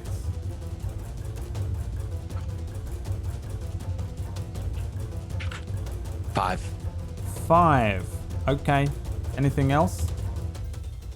Am I gonna be told what that's for? No. Okay. No, that's the end of my. Well, with my movement, no, because I got to go the same pace as them. No, I'm sticking with them. I'm just making sure they're close, holding on to both of them still. All right. Brings us to Iro. Iro, I think you kind of come to. You realize what's going on. You know this thing is a bat or whatever, and you can hear that it's closer to you than anyone else. It gets struck by a rock or something, and then you can hear the creature move away a little, but it's still fucking near. Can I... All right. I would like to use minor illusion. However, instead... Oh, you beautiful. Instead of an image or a visual illusion, I can also create sound. And I would like to create a sound with the volume of a scream. Now, I'm also an actor, Brad. I happen to be able to mimic the speech of another person or the sounds made by other creatures. I would like to mimic the sounds of this bat with my minor illusion. Yeah. Full volume.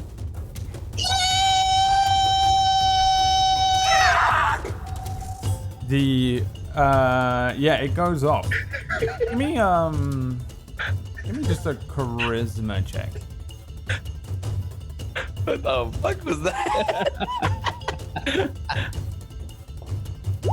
25. Oh my god! Oh my You have god. deafened the I'm bat. sorry, I covered that. In doing that, you've deafened the bat for I think probably for this round. As you until like maybe the end of your next turn to give it one back.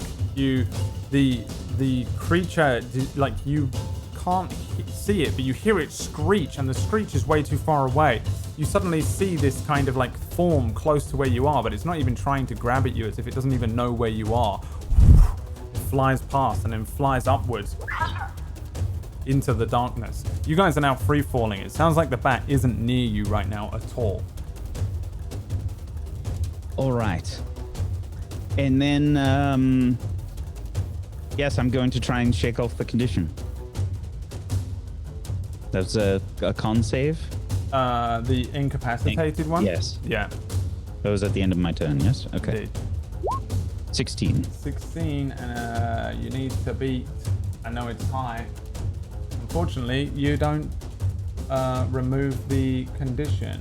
Unless, let me check if you still have it for any reason. No, yeah, you still have it. Yeah, you remain incapacitated, you remain slowed. You have a -2 to your AC, and your dex saves. You can't use reactions.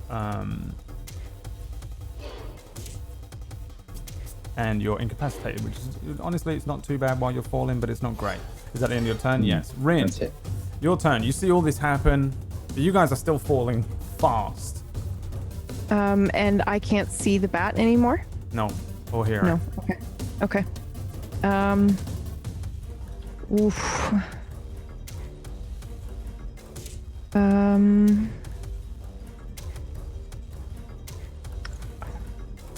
Okay.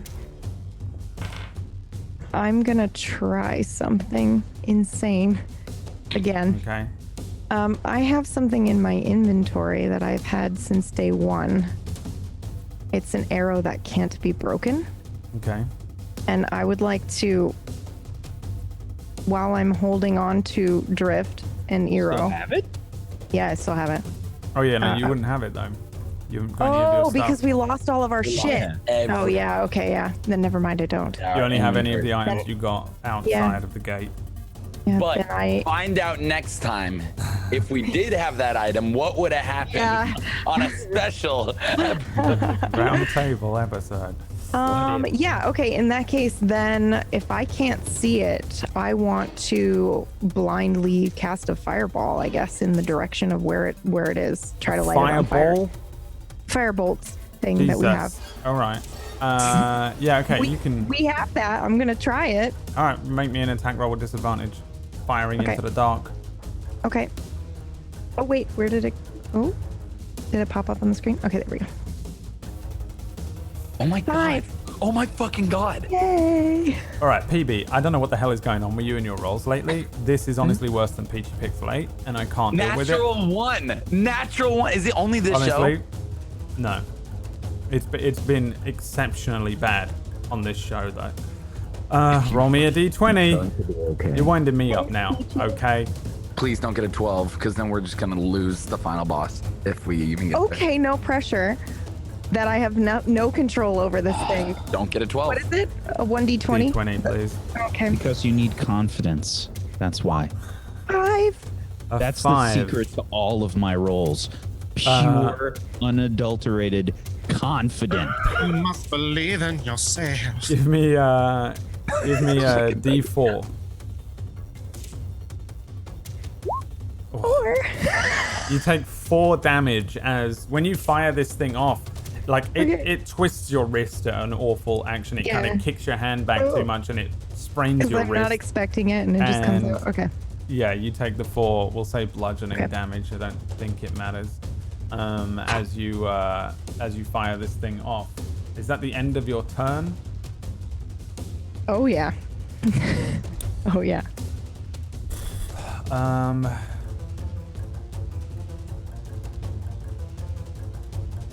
I guess I'll just roll a check. But I think you're just gonna get yourselves a free turn. For sure. Probably like way above you. And it sounds like it's way too far above you now. Like you guys have fallen really far. You hear like a... But that's it. That's the end of that turn. Brings us to Drift. Okay, I would like to actually use my action. Well, no, not until you tell me I have to. I want to look around.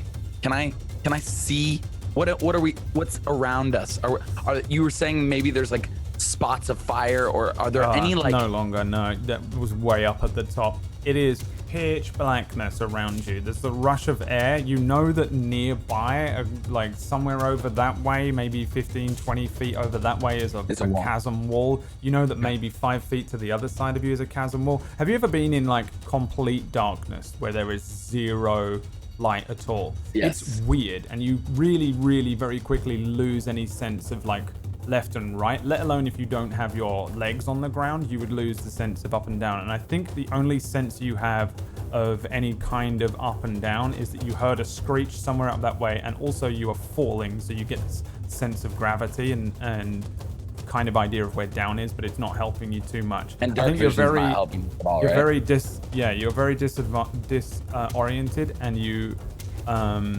for sure can't see anything. You've drifted away from the wall. It wasn't right next to you. You can maybe move closer to it if you wanted to kind of maneuver in the air a bit like Rin did, but at the moment I think you're just surrounded by darkness and you see nothing. Any natural light or whatever was, or the lights that were being given off were they disappeared almost like at the end of your first round.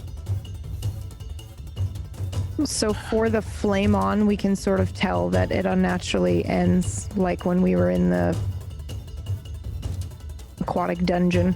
Yeah, you're Okay. you're in like magical darkness. Okay. Wait a minute. You can see each other, because I'm just gonna give you the benefit of the doubt that you can kind of see each other within like maybe 3 feet, but I think it ends at like 5 feet. You know. Brad, did I see how the first morphed? Did I see what happened? What he did?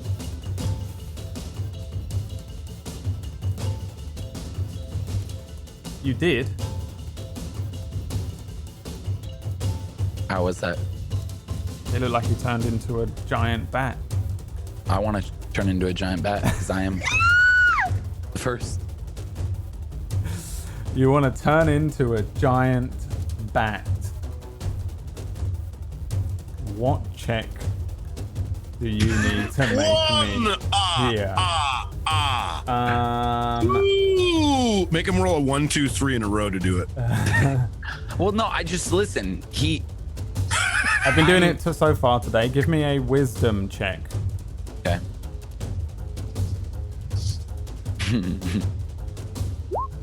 15. Damn, I'm gonna roll a dice. Drift. Your arms begin to change.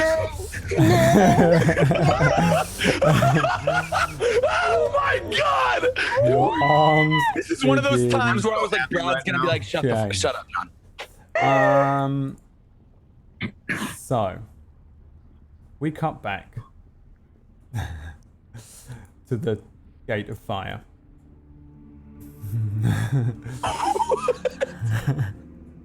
At this point, Yeah. It's me. it's 19, everybody. No, it's me, Tiger Rider. It's Tiger Rider, everybody. Tiger. Yes. What would you like from me, Father? I'm not sure if everyone can see this map, so let me. Can't even see the map. No one can see it yet. I want to see it. Show it to me. Let me have it, please. This is going to be the voice of my next character in D&D. Let me just do one quick thing. While you're doing that, Whack, can you turn that back on real quick? Because this is all I think about right now is take on me, take on me, take me. So good. It's so fun to me. It's so good. Oh, me.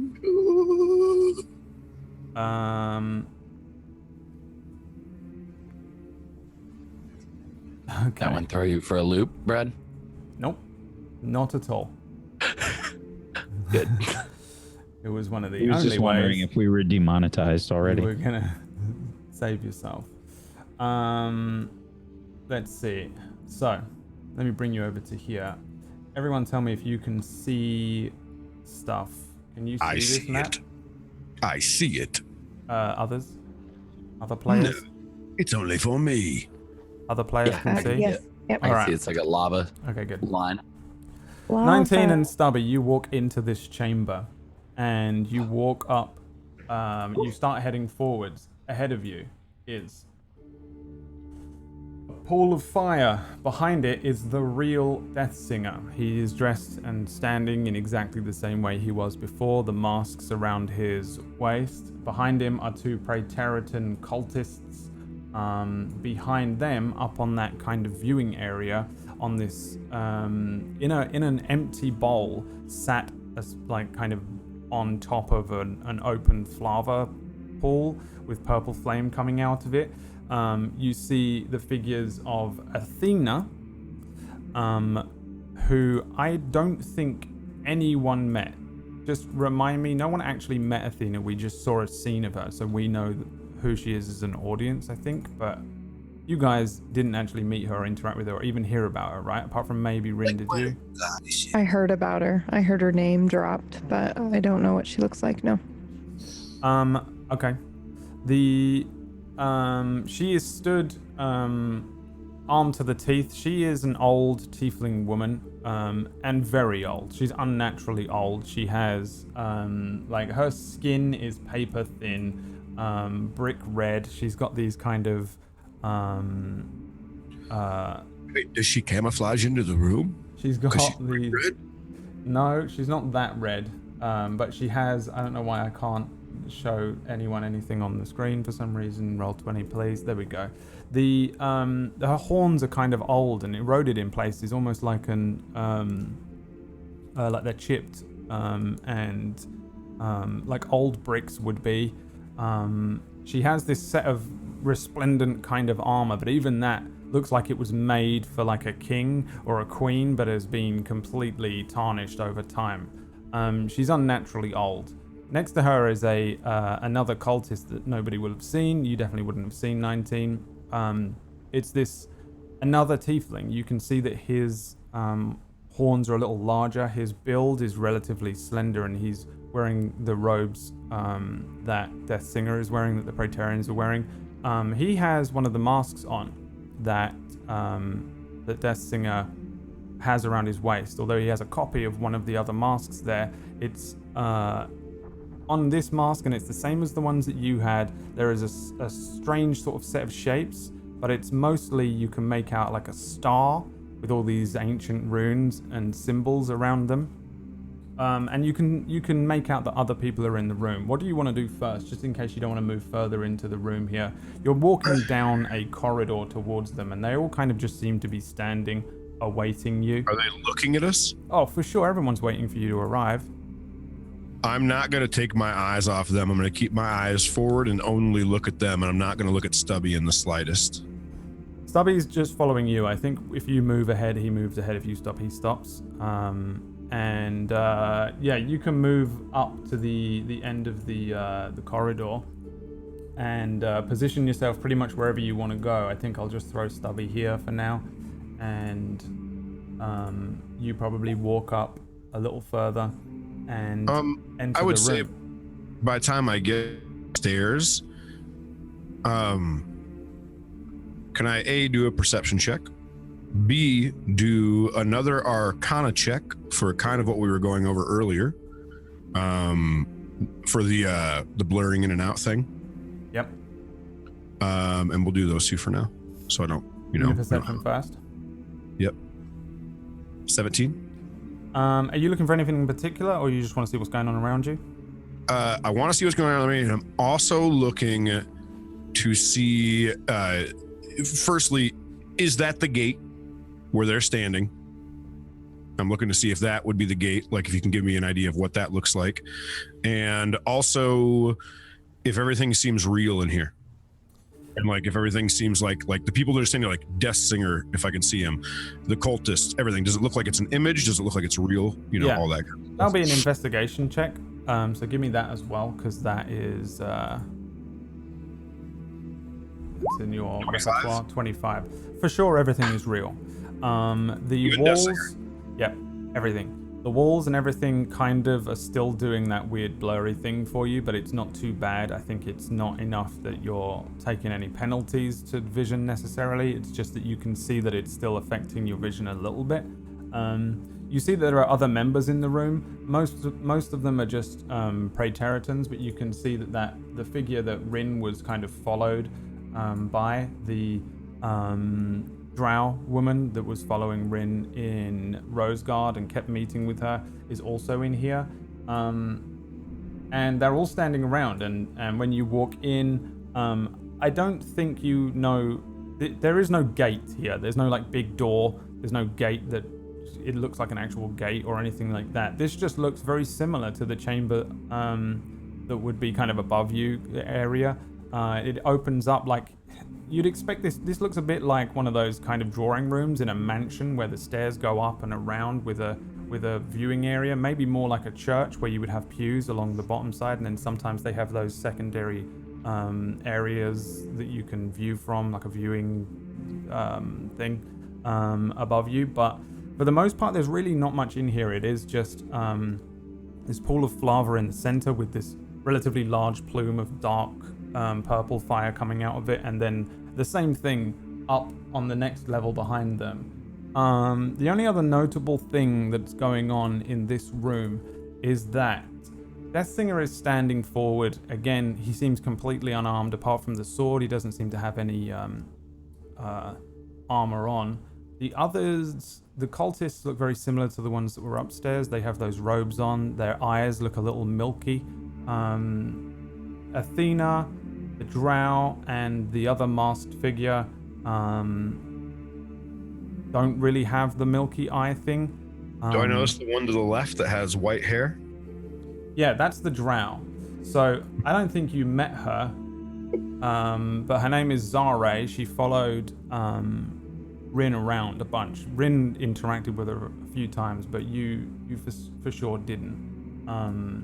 And she's standing at the on the second level, not quite all the way up to the highest level. She's like 15 feet up, right on the stairs there. I threw some numbers for you in case you need them. So these figures standing around are each holding something in their hands. It looks like a cube. Each one has like what looks like just a glass cube. Pretty much nothing else going on. It would look like a Minecraft block, like that kind of thing, just pure glass, very fragile looking. And each one holds it very carefully in the center of their hands. All bar. Can you repeat that again? I want to understand a little bit better what you're talking about them holding on to something. Yeah, each one is holding a glass box, basically. Each person that is in this room. Each person, apart from the figure with the mask on, and Death Singer, is holding a glass box. So Athena, the one on the stairs to the right, and the two Praetorians in front of me are all holding glass boxes. So a total of 1, 2, 3, 4, 5 glass boxes. 5 glass boxes, and 6 glass boxes. 6 glass boxes. Is it 6? Are we doing math right? 1, 2, 3, 4, 5 glass boxes. Okay, so Athena and the masked one, they're not holding a glass box. The masked figure, Athena is. The masked figure. So it's Death Singer and the masked hold. Okay, sorry. Yeah. The masked it's figure. Important, I feel like, so. The masked figure isn't holding one, but he is holding something. In his hands is what would look to us in the future like some sort of rocket launcher, maybe. But not made of like metal and like, got a rocket launcher? and like stamped with anything on the side of it. But you can see that it is that kind of like a tube with strange, like a bit like how you got your dwarven plate.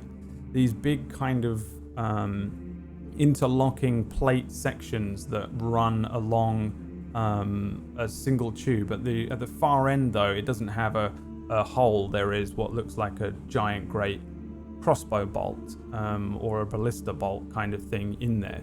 The thing is pretty big. The bolt is ginormous, and there are these kind of odd runes that are running up and down the side of it that I think you can make out from here.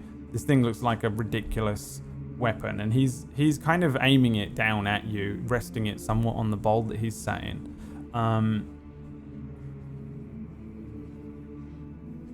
I think, what would you like to do first?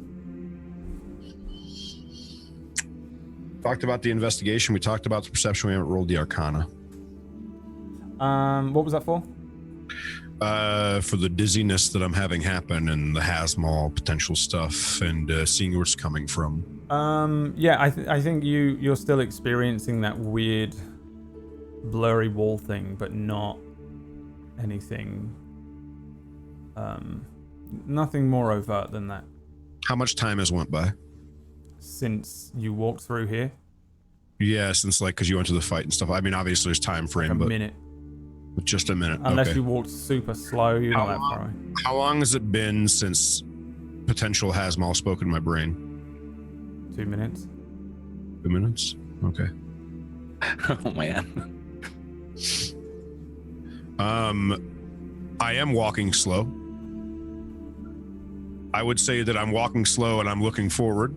So I would say, being straightforward, that as I walk through that hallway, I would say I took 2 to 5 minutes to walk through that hallway, looking straight forward at them, just to get up to these stairs. And now that I'm at the stairs, I stop, and I just kind of like, as you were doing the perception checks and stuff, I'm just looking around at the room, kind of.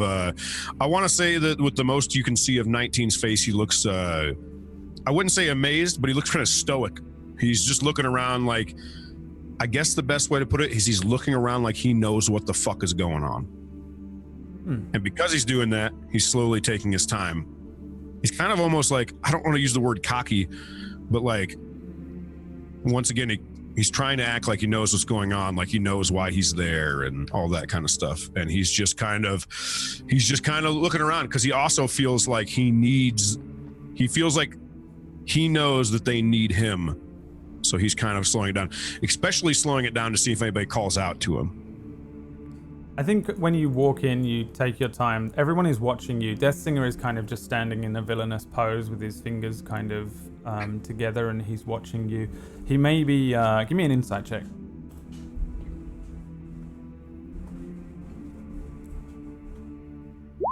Before?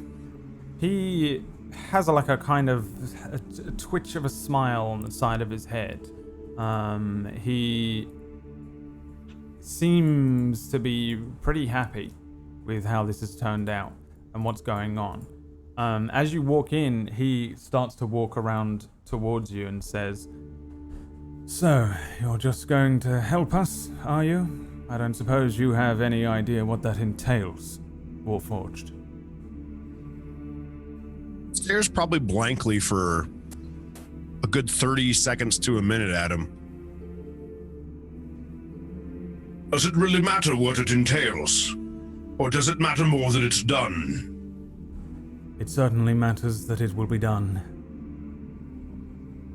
Whatever you are planning, whatever foolishness you have knocking around in your tin mind... If I was going to kill you, I would have done it already. You would have tried. You underestimate me. But none of that matters anymore, does it? Me? You? Them? We don't matter. I think we both know what really matters. He stares intently at Stubby for a moment. Stubby kind of shifts uncomfortably, naturally brings a hand down towards his short sword. And he says, "No, that's not Iro, Tell me, where are they? What's really going on?" I actually was telling you the truth, regardless of what you think. I am... Kind of looks down for a second, looks back up. Almost certain that they have died. He looks at Stubby for the first time walking into this room. And I know you don't know this one that's with me, but he can also vouch for the fact that most likely the other three are dead, because they seem to have jumped to their fate. Jumped to their fate. I'm supposed to believe that moments before attempting to stop me, they killed themselves. I wouldn't quite say that they killed themselves. He looks at Stubby again. Looks back at Deathsinger. From what it seems to me, this one, the dwarf, who came in here with us, as you probably already know, we were all taken somewhere else. I don't know how long we were there. Myself and him were the only ones to come back. From what I gathered from him, and from what I gathered because of how powerful what it was we were against, I would assume that they are dead. And truth be told, good riddance. This creature you speak of, I suppose it is something from somewhere else that grants the tiefling his power. From what it seemed, yes. And you faced it directly? Correct. And what was it, in the end? He takes a couple minutes to kind of process. Once again, a couple minutes, Brad. I don't think you get a couple minutes. You can take as long as you want. If it becomes uncomfortable, he'll probably speak to you again. I would say like 40 seconds to a minute goes by then. I looked it directly in the face, actually. Truth be told, I'd never seen anything in my life like it. But it continued and continued and continued to say that it was going to be the one that thought it was going to stop us. Oh. At one point, I had counted on it being an ally. What exactly is it, if I can ask you? I'm not sure myself. He kind of leans casually back against this pool of it's like a stone fountain almost, but it's got like a little lip that he can lean against a little with the fire and the lava inside, and he says, some sort of creature from some other realm. There was one who I counted among my ranks. It was grooming him for something. It seems it chose Drift when Drift stabbed him dead in an arena.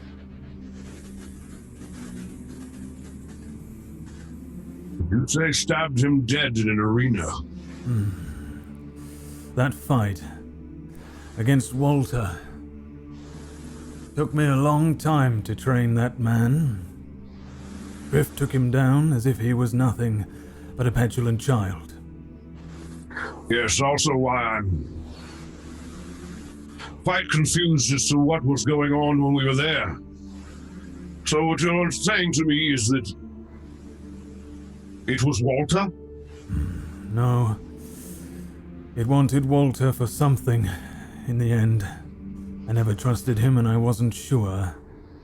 But whatever it is, it chose Drift, it seems, and then turned against him, as you say. Such is the way with borrowed power. He kind of looks down. He looks down at his arm, and he has a bracer on, and it's golden, like the one that you had previously, or each of you guys had. He brings his robe down over it so that you can see half of it, and he says, "Yes, yours were gold, weren't they? Like this." He pulls his arm up. Fool. Yes, they were. It appears as though you still have yours.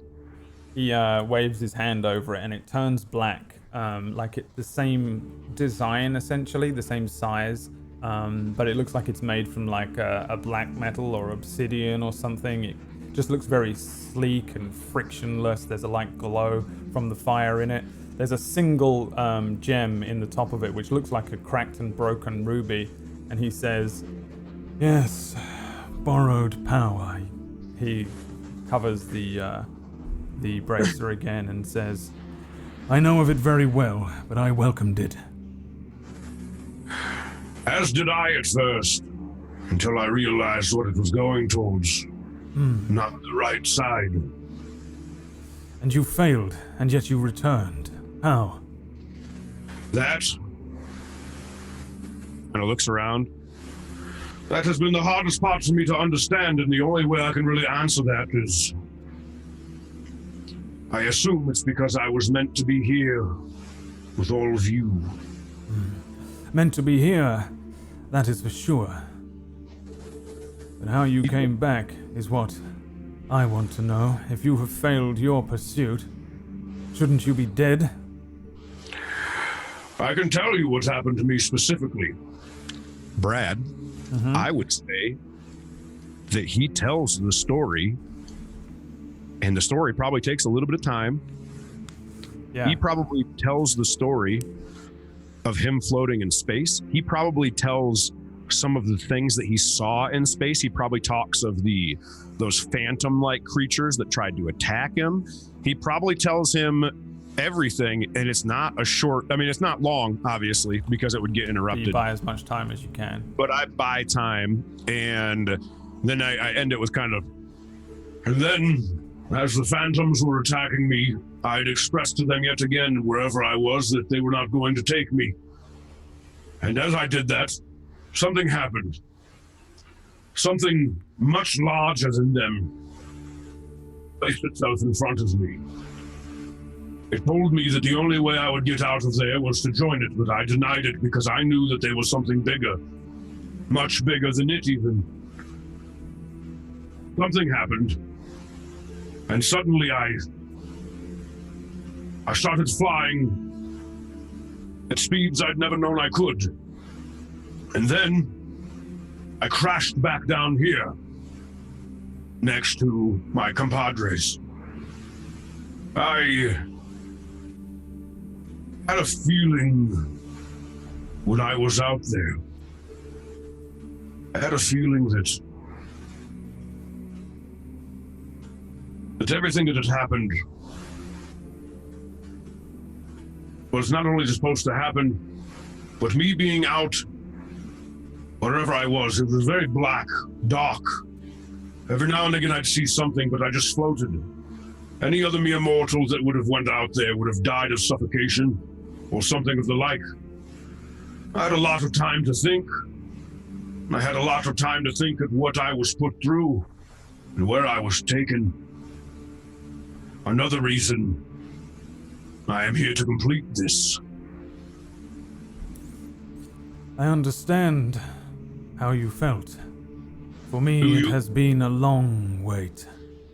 Your comrades left me in a broken state, in an empty place, for a long time. I pieced myself back together. As I pieced together this mask, he brings up a mask. It's the same one that he had on with the life rune that you recognize, 19, is the one that you saw on the mirror. He puts it back on his hip, and he says, I was alone, but my journey began there, all those years ago. How many years ago, exactly? It would be... Eons, would you say? No. Not eons. Not long after I was just a boy, my friend and I began to search for fun. Look into these magi, these people that came before. In searching for them, it set us on a course that has led us all here. During that time, I met your comrades and another. And they helped me. What of your friend? Driven mad, weak. Weak. Makes sense. Probably another reason I'm standing here and the three other are not. Weakness. Perhaps. Continue, though. It's nice to feel like I've finally been able to relate with someone. He nods his head and says, My journey has long since not been mine. My journey was merely the path of Lord Darkfire and his of the Magi that came before him. The Magi that made him.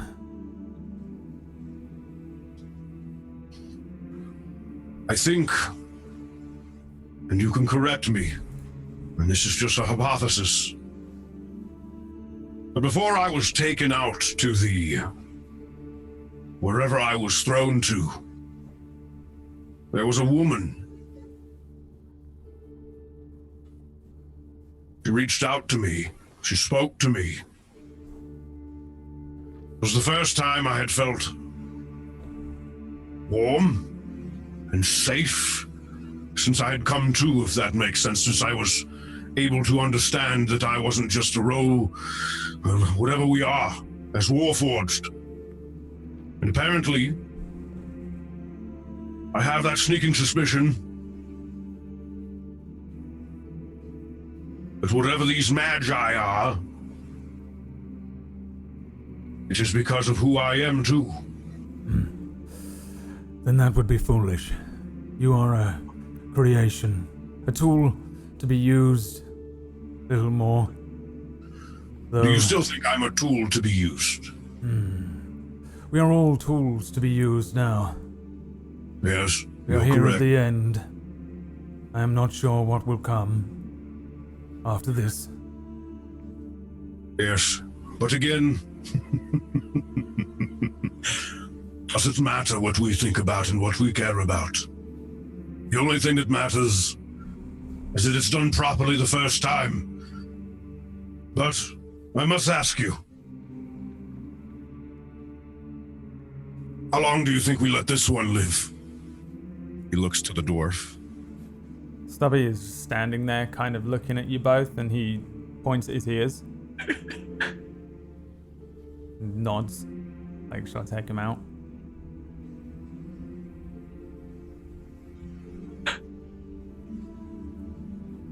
I just shake my head no and look back at Death Singer. He says, I had not counted on this one. Truthfully, I had not counted on you either. You should have. Because I've brought another one for what we probably need. We don't need him. I don't know who he is. He is He's with irrelevant. me. Yes, well, you are with us now. Welcome to Praeterita. Welcome into the service of Lord Darkfire. If that is where I stand, it is where he will stand. I'm going to ask you to do one thing now. We have done all the hard work, the many years leading up to this. The seals are all but unlocked. Now, we just need the Guardian to allow us to open the gate. Lord Darkfire will be able to pass through. Do you know what that entails, 19?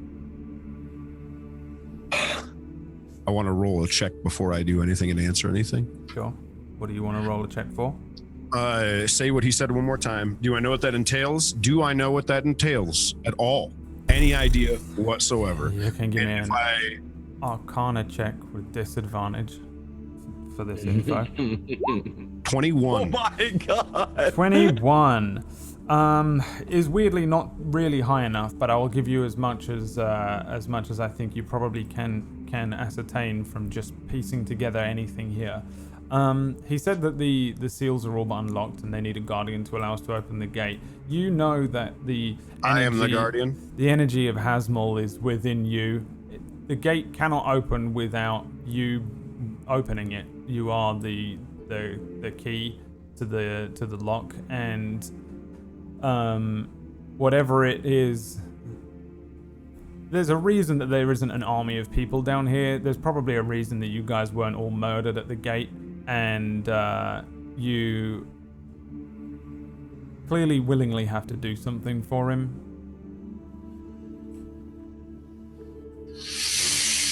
I assumed this time was coming soon. Do you care if I take a moment with him? He looks back up to the others. The other Praetorians are all standing around. He says, whatever you are stalling for time for, you get one moment more. I have nothing to stall. I just know my fate. And I know that once this is done, there will be no more 19. There will be no more me, and I think you know that as well, do you not? Truthfully, I have no idea what is to come. I just know what I have been promised. And what is it you've been promised, if I may? This new world, the second age of the Magi, I will have ushered it in. I assume that must count for something. I think you're correct, and I think you will get what you long deserve. And I hope that you do. I wish only to look upon one with my own eyes, to witness that raw power, if only for a moment. I as well want to see that power. It's the only reason I'm still here. All I've ever wanted to do is feel like I was a part of something. That's all I've ever wanted. And I know that I found it here, after however long I was. Now pardon me. I wish to tell this dwarf, and I wish that you let him leave, so that he can tell the story. He, turns away from you and just waves a hand over his shoulder dismissively. I'm going to go over to Stubby. He's just looking at you and looking back and forth and looking around kind of warily. I am going to lean down to Stubby. I am going to, on my own accord, reach to his ear and take out the earplug in his left ear from Stubby. And I am going to say quietly,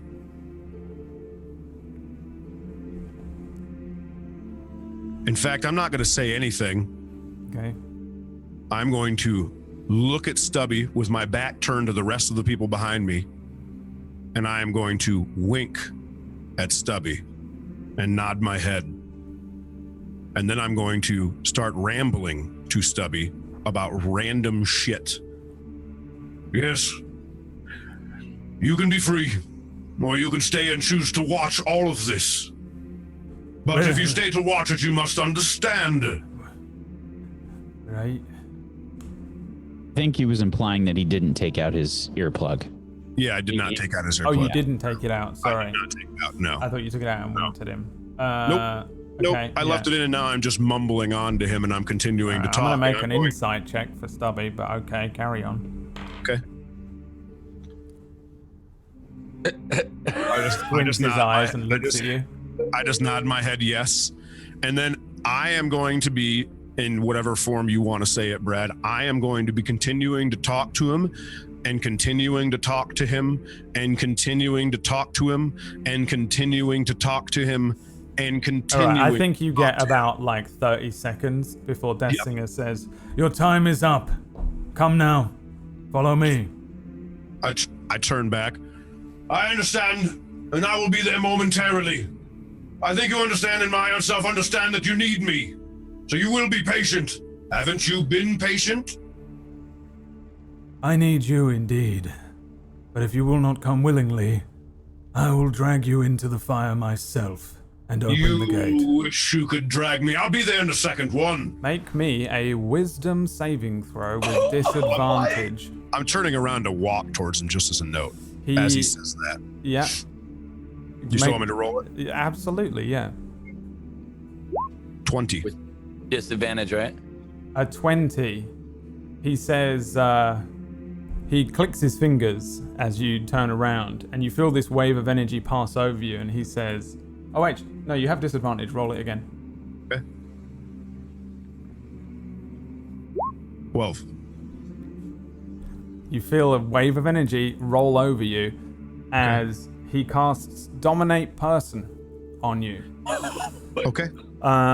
Essentially, you are charmed. He has a telepathic link with you. He can issue commands to you, even if you're unconscious. He can get you to do things, and he can use his action to take total and precise control of you, basically. Can I do two things? Depends if those things are what Death Singer wants you to do. Well, I mean, it has nothing to do with movement. First off, does this ability allow him to control anything, I think? I don't think so. The first thing I do after I realize he's cast this spell on me is, before I start moving, before I say anything to him, I reach out to the voice that was in my head. Mm-hmm. Give me a wisdom check. Just a standard, good old-fashioned wisdom check. Yep. 17. What do you want to say to the voice?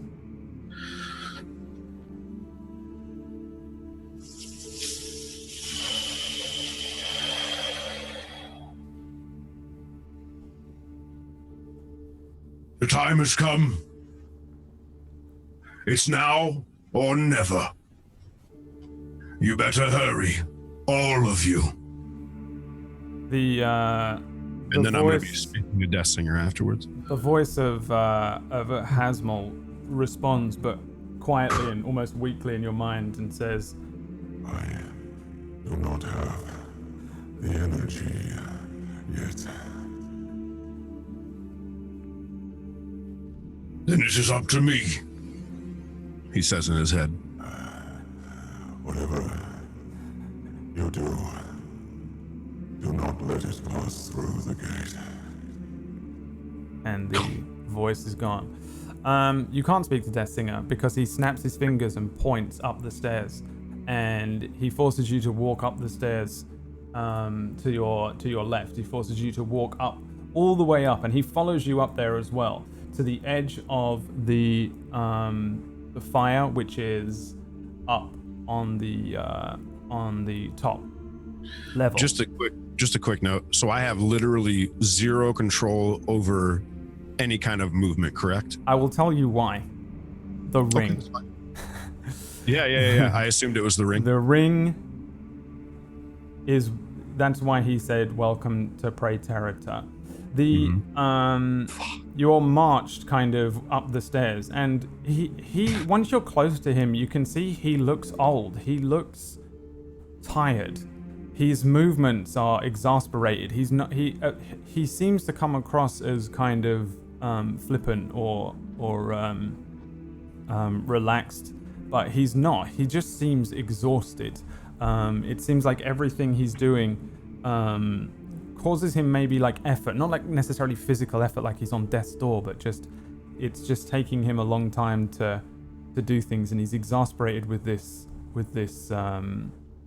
task in general.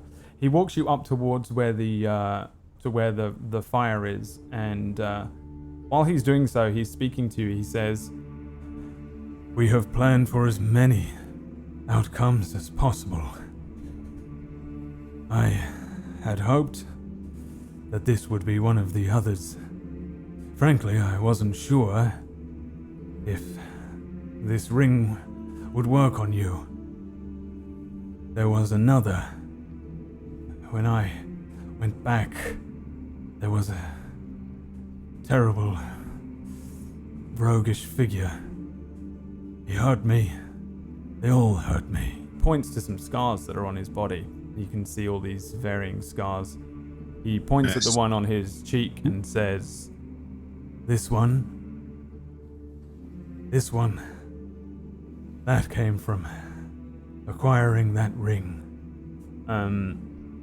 You can't speak. You're trapped inside your own mind, pretty much. He says, he kind of like, he's issuing you telepathic commands. He holds his hands up as he stands you before this pit of fire, and now you see that there's this lava pool. It looks like you would step down into it, as opposed to some of the others that have an edge. This one doesn't. It has a little bit of a lip, and then there's lava down there. The lava in here is filled with that kind of purple fire, and he says, "You must step into this fire now. Soon it will all be over. You will have helped us. You will have brought about a new age. We will remember you. 19. Phantom. A warforged of life. You will bring about everything I have worked for, everything we have worked for. All these long years. Much longer than you could ever know. Lord Darkfire is trapped in an ageless place, trapped in a vortex of time itself. This gate will open. This gate will bring him to us.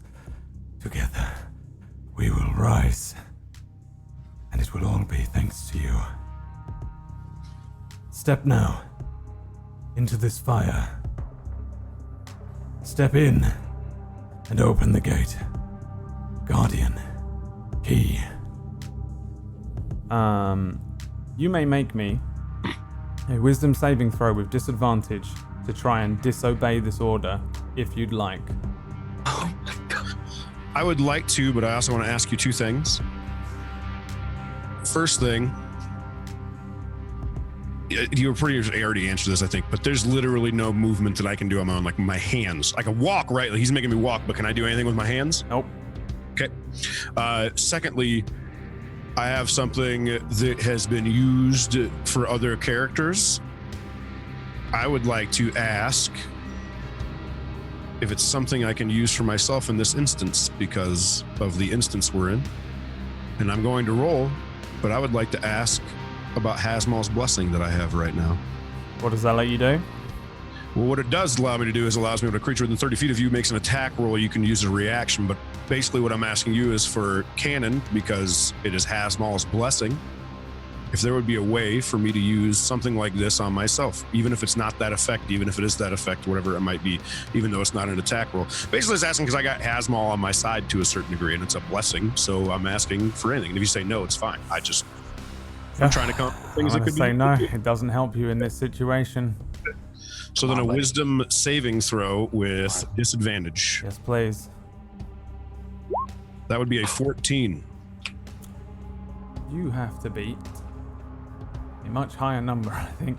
Yeah, I assume this is like 19 to 22 or something like that. It's not quite that high, but it's high. Can I look at him and basically I just like, I don't know, like, can I try to like talk to Death Singer without talking to Death Singer? I'm just trying to think of other cool ways I could get, like, not really, I wouldn't say get out of it, but like I have ideas in the back of my head that I don't want to speak out loud about unless, you know, I were able to, but basically something like, you know, like gesturing towards him to kind of let me do it on my own. What do you say to him specifically? Do you think that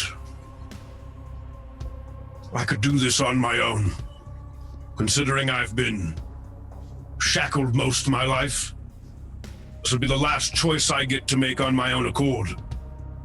I think you understand choice. Would I make this choice, considering I know that you're controlling me right now? I think we see a visual of 19 inside a cage, inside his own mind, manacled and shackled to the cage as he speaks into the void. And Death Singer does not respond. We see 19 lift a foot up as he's about to step into the fire, when we also see a fucking great big bat appear all of a sudden.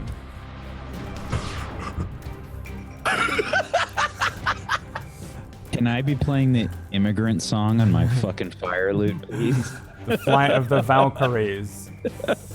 In the center of the room, above maybe where this fire pit is, there is a shimmer of fabric as the realities part for a moment, and this monstrous, disgusting half tiefling, half bat breaks through from the Shadowfell and into here. I think, Drift, even as you pass through, you cannot hold on to this form. This is at best a kind of druid wild shape here, which you can do like once a day. You have managed to fly your friends up and out of that chasm. You maybe spent a while trying to figure out what's going on and how to get back. They're holding on to you as you're holding on to them, and you guys flew out of that chasm. And then as you're flying upwards, there is a moment where you feel this energy rush over you, this wave of energy. Iro and Rin most certainly would have heard a voice in their own minds. Just stop the gate from being opened. Do not let him step into the fire. I need a little more time. As you burst through into this room, Drift suddenly shrinks and shifts again into his form, lands crashing into the ground. Iro splays off to one side, Rin splays off to the other side. You guys are back in this place. You see Death Singer kind of do an air motion above you. You see 19 just kind of arms down at his side, robot-like, walking towards this fire. You see this masked figure with the star above it lift this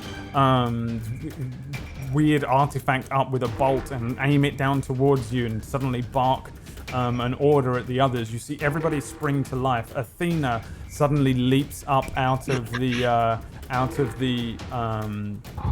bowl thing that she's in and jumps off of the edge as if she's leaping down towards you. Deathsinger turns immediately and shouts, "You are too late! Far too late!" And that is where we end today's session. Thank you very much for watching. You successfully made it to the end of today's session. Good God. Can I say it, Brad? Can I say it?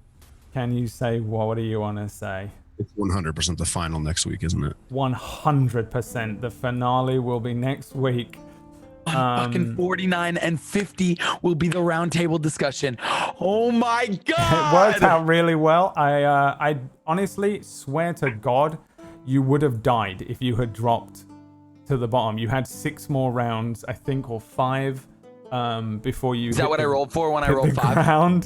Thank God I didn't roll 1. That's how long you had to work it out to figure out a way. I didn't know what you were gonna do.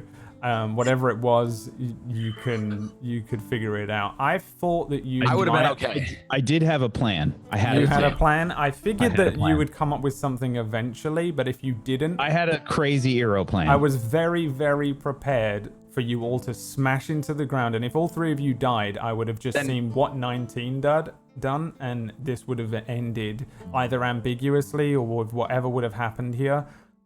Would have been the end. 19 would have walked in, opened the gate, and it would have been over. Like he would have been either controlled. that, or yeah, I mean, it depends. Obviously, the roles could have changed. It could have been different. The last scene we might have seen would have been like 19 with a sword and shield by himself going in to deal with this alone, and it could have been this like I was like so prepared for all these kind of I guess bad endings, but you figured it out, and that's all I really wanted to do. Anyway, my God. It was weird also playing as the first, because the first was also kind of representing me. Like I was trying to save you and pick you up and fly you up to the top and stuff, but I also know that it was like me trying to Deus Ex Machina you, like, come on, let me do it. And you guys were like, no man, you're evil, get away. And I'm like, come on, let me just pick you up as a bat and fly you up. Can I ask you a question? But yeah, go on, go. Shoot. Sorry about the ring, by the way. Yeah. I assume that he must have made the ring because originally the orc was charm proof. The orc was charm proof, but not dominate person proof. Yeah. That's kind of why I assumed there was a difference there. I was just out of curiosity. The ring gives I've been thinking about it for a little bit. The ring gives you disadvantage on dominate person saves. That's what it does.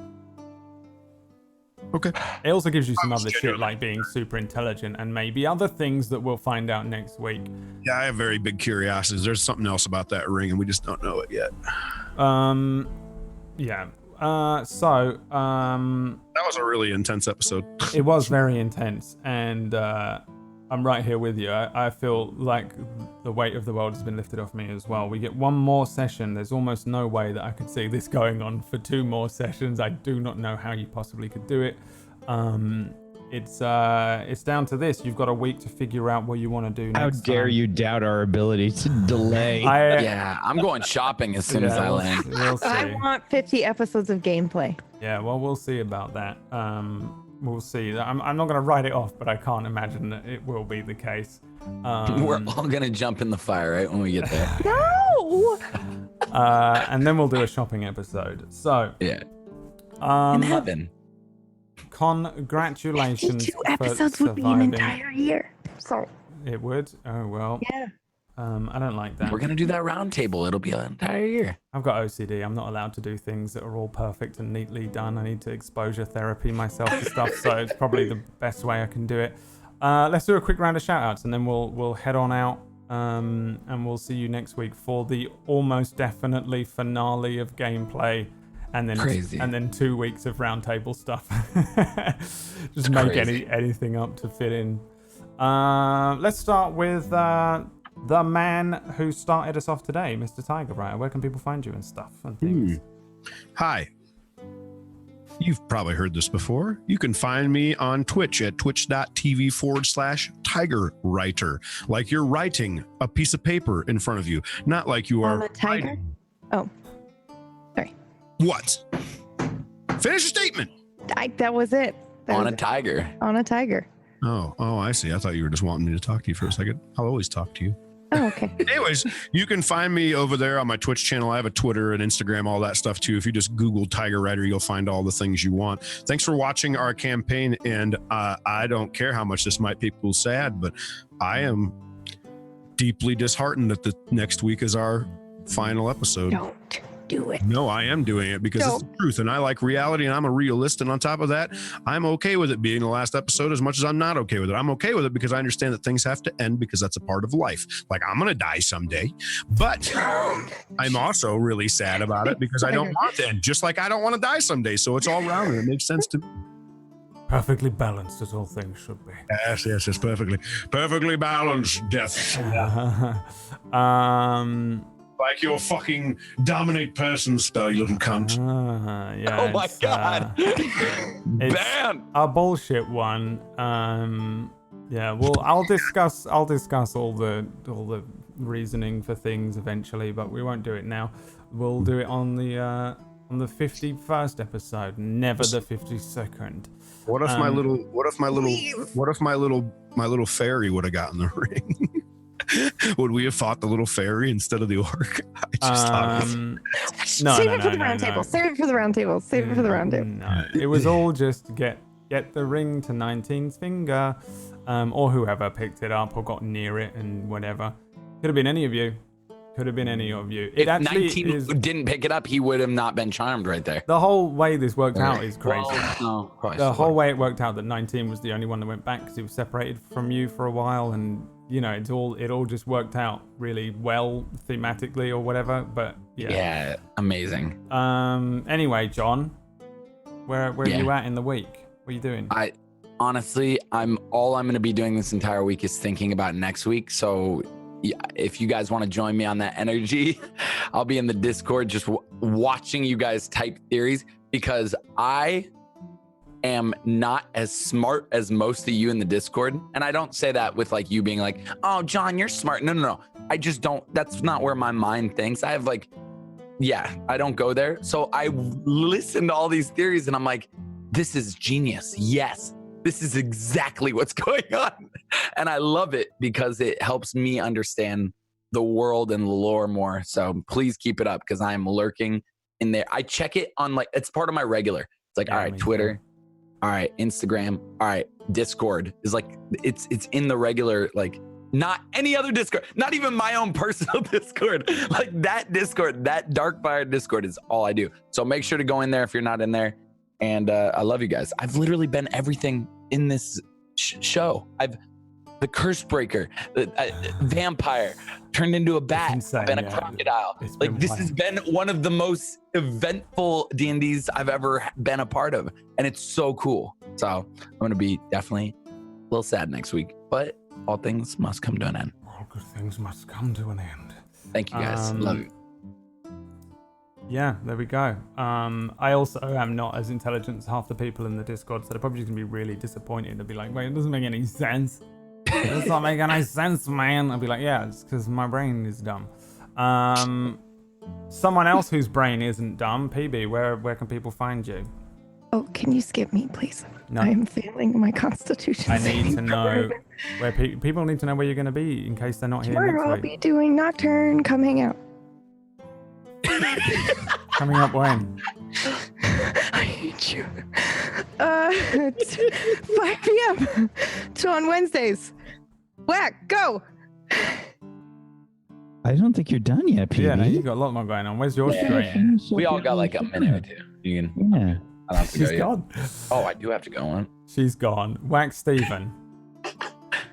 Hi, everybody. I'm Wax Steven, and normally I'm the GM of Doom. Normally I drag players kicking and screaming through adventures. Instead, I do my best and hardest to make PB cry during I'm these about to say it really fast, so it has to You've go back to her. destroyed Is it her. happening? I think it might be happening. You've Yeah. Next destroyed week's her. gonna be messy. We did it. We did it, Reddit. So This is so mean. I can't be a part of this. it's not mean. It's cathartic, is what it is. It's cathartic. You're a I sociopath. sure do love watching other people cry. It makes Like me Wax Steven. myself. But it's tears of joy Here you go, Wax. No, at, it's at how good it sad. was. No, Oh, because the fuck show you. is so good. Man, I've had those kind of tears before. Are you putting clear waters on? Here you Is that go. what- It's the penultimate episode. This is it. Yeah. Thanks everybody for watching as always. I hope you enjoyed me playing Erodeer for you and the Scream of Doom. I hope that we'll catch you guys tomorrow for Nocturne that PB will be doing, and you should absolutely follow. I promise I won't cry on it. You can't fucking promise that. And I'm Yeah, not. PB, nobody. 100%. It's fine. on the bingo. Nobody- It's not even on the bingo card because it's just guaranteed. There's no it's random. the free in it. space in the Fine. middle. Yeah. It's fine. But make sure you Darkfire finale sure you- bingo card available next week. make sure you tune in for tomorrow's Nocturne episode because PB's been knocking it out of the park. Thursday we got probably ragtags. I don't know if we're on a bi-monthly schedule with ragtags at the moment, but I think we're good for Thursday. If you missed it, yesterday we showed and the day before we showed that Katie Peters Plays is going to be doing a special one-shot called The Last Transmission because you guys hit $5,000 on the St. Jude charity goal. So congrats on that. We're going to have Katie Peters Plays very first GMing experience ever. It's Like gonna at be all. amazing. And she's doing a special horror thing, so check that out. That's going to be on July 13th, and we've just got a ton of stuff going on, so stay tuned to Tablestory this month. We've got a lot of announcements and cool shit going on. There's going to be stuff changing and all kinds of insanity. So if you're not following us on Discord, on the Twitter, on YouTube, on Twitch, do so. Make it happen. Tablestory on all the places except on Twitter, where we're at a Tablestory. And Instagram. And Or- Instagram. Tablestory RPG. Correct. Yes. Thank you. And I force them to take selfies. You're welcome. It's terrific. Thanks very much for watching, everybody. We'll see you next week for the almost definitely finale. I'm calling it. It's definitely the finale. The last one. Love you guys. The journey began kind of here and it'll end here. And we'll see you and this lot one last time next time. Peace out. Bye.